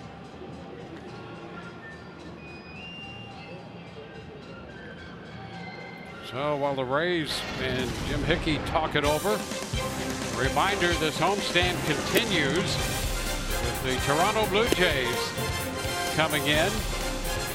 We'll be with you tomorrow at 6:30, and Chris Archer will be on the hill for the Rays. Coming off the no decision against the Blue Jays his last time out.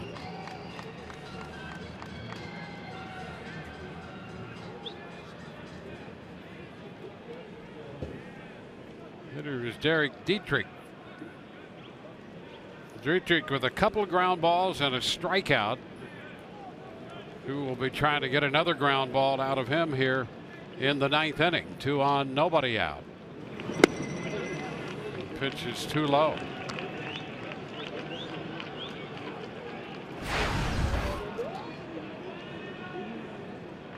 Marlins in this inning putting the leadoff man on for only the 2nd time in this game.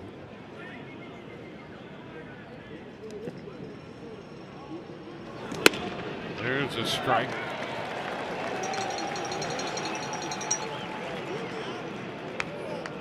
Put Echeverria at first in the 3rd to lead off. You look at Colomé, and then Gordon bunted his way on, and that's when they got the ground ball to 3rd to get 2 outs on that and an attempt at a triple play. That's a strike. Now it's 1 and 2 on Dietrich. Yeah, good changeup, good late action on that pitch, and now he's put himself in control of this count. A little split. Finds the corner.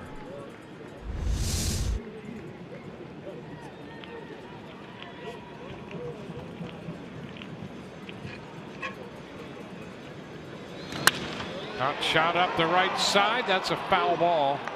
Beyond the bullpen, behind Colomé. Scrambled for the souvenir.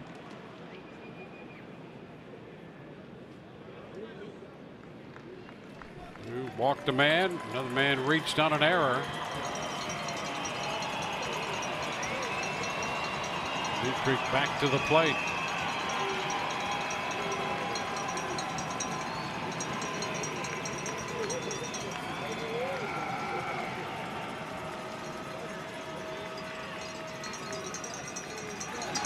A little number, who will go to first with the throw, and it's scooped. Nice job by Morrison on that hurried throw and the scoop.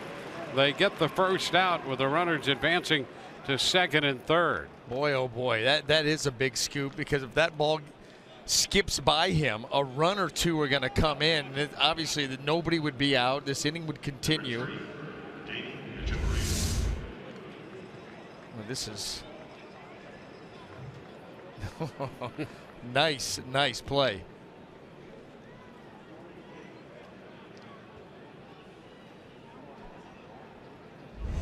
And now Don Mattingly comes out, and I guess they want to take a look at that play.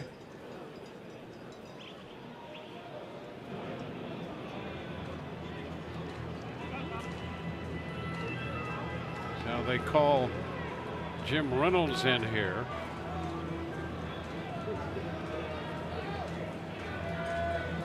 And they're going to take a look at that. Are they thinking that maybe Logan Morrison is off the bag?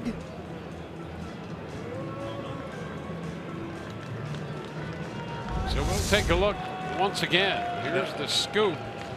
Yeah, no control maybe. Yeah, everything appears to be just fine from that end of things. Now you wonder who has given Don Mattingly the idea that this has a chance to be overturned. I mean, there's nothing to see here.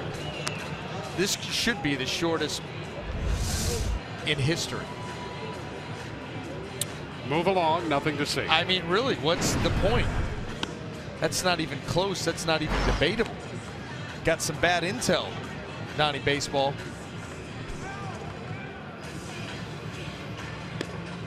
Well, they could do the equivalent of freezing the shooter at the line with the pitcher on the mound here, and a couple of men in scoring position.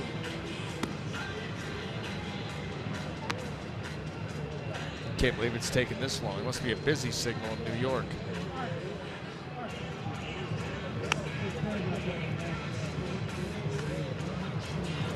Well, they took care of that.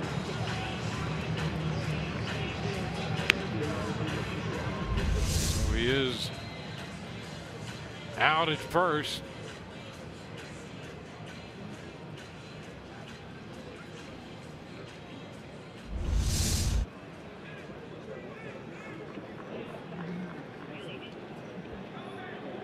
And now Danny Echeverria.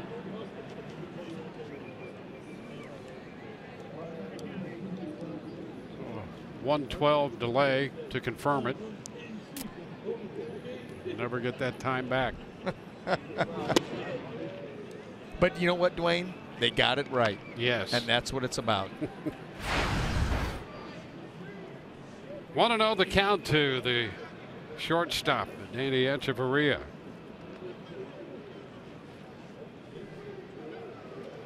Walking an error, put a couple men on. They're now at second and third, and that's a strike call.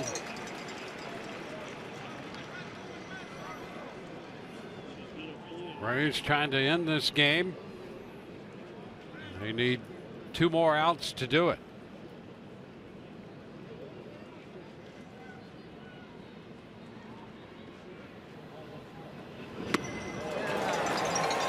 One and two. Just disappeared. And obviously now who has put himself in position to go for that strikeout. There it is. Look at the action on that change. Nice pitch right there. Boy.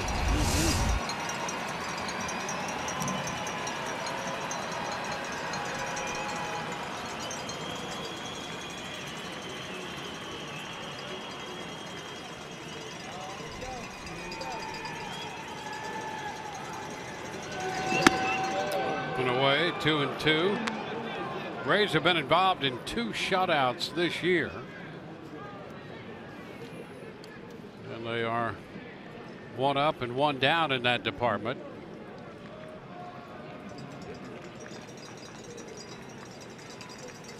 A 2-2 count right now on the Miami shortstop. Too close, full count.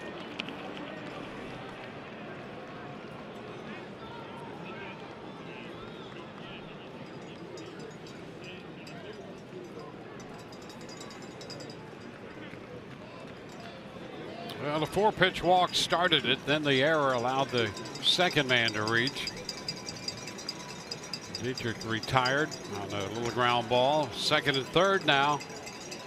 And the full count pitch. Line foul. Down toward the bullpen. A nice pickup. Scrambled to duty. Makes a nice play. Little rocket shot down the line. Out of the chair. Yep. Just late in the evening, you could get a little placement. Maybe stiffen up a little bit. Not so. No. Nice play.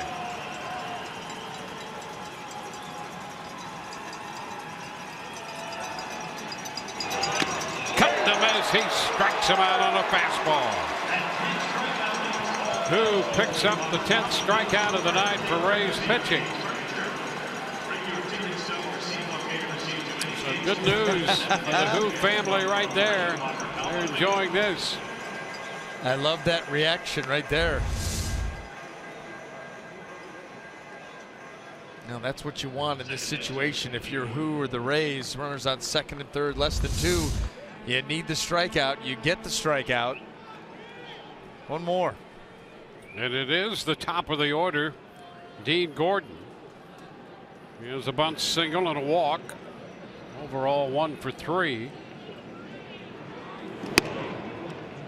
Pitch is away. Fastball in around 94.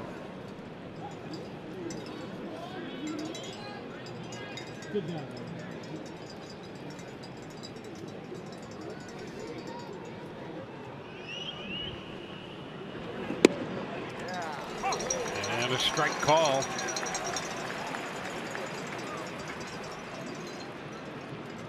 One and one.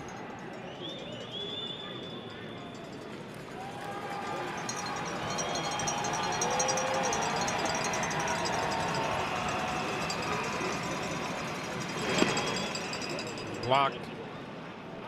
2 and 1. Well, as we look at the Who family, it occurs wherever this game is played around the world for parents. It's the same thing. Feeling the same thing, rooting the same way. Yeah.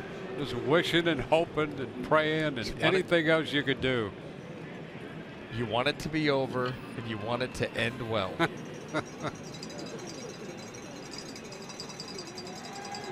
2-1 now. Ground ball. That's going to go through the hole on the left side. Moore is going to score. Over to third goes Realmuto. And the Marlins have a run. That makes it 5-1. So Gordon keeps it going. Picks up his 5th run, batted end of the year. Just slaps that ball the other way. Fastball away. It's off the plate. Look at that coverage. Getting out there well off the plate. And then finding a hole on the left side. And that's going to be it. So Who works 2/3 of an inning, gives up an unearned run. Back in a moment.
Holding a 5-1 lead.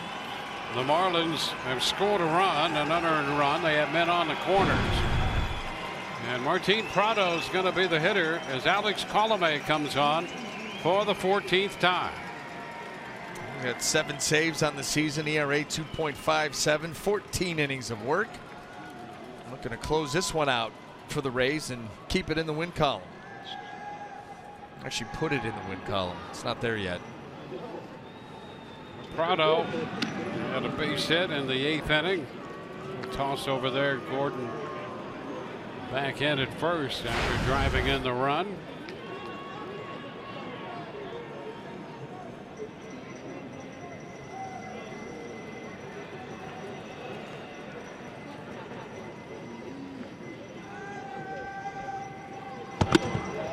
There's a strike. The top of the zone for a call, first strike.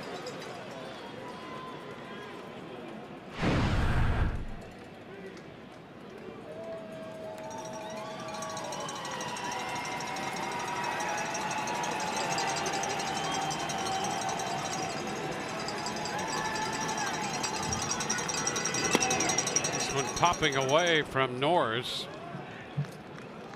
and it's 1-1.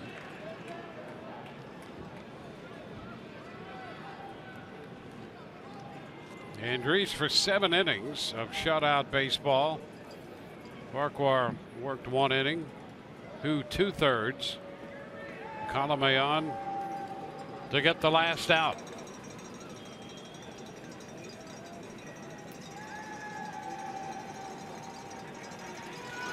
Upstairs, Gordon trots into second base. No indifference. The call on the move up by Gordon. 2nd and 3rd. A 2-1 count. And this game by no means, 4-run lead right now. Base hit.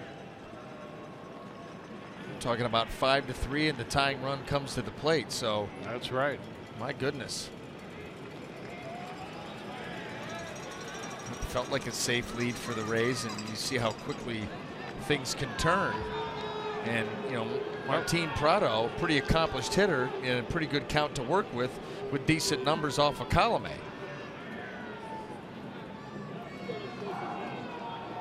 Well, with all of that in mind, the Marlins start to get Barraclough to just loosen in the bullpen.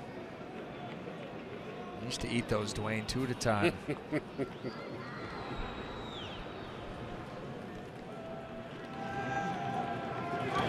Foul ball right back, fastball, and it's 2-2.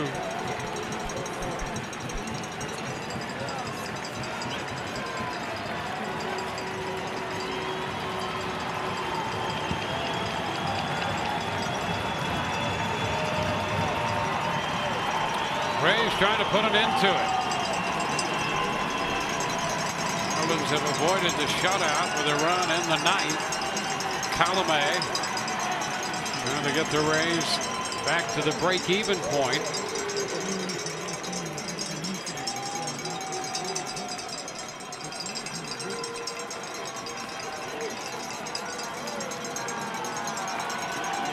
A 2-2. Swing and a miss. He got him. This one is all over, and the Rays are winners, knocking off the Marlins 5-1. Colomé comes on to get the final out. 1 unearned run scores in the 9th inning. Matt Andriese will get his 2nd win of the year. He is 2-1. Straley will be the loser. He's 1-3. And here's the pitch that ended it, giving Colomé the save. They just tied him up and in. Power fastball. Prado just cannot get to it. And the Rays end this ball game and walk away with the series win. So the Rays get back to the 500 mark at 15-15. For Ron Anderson and Alex Cordray, Dwayne Stats. Hope you've enjoyed the telecast. Rays Live, the postgame presented by WB Mason is next.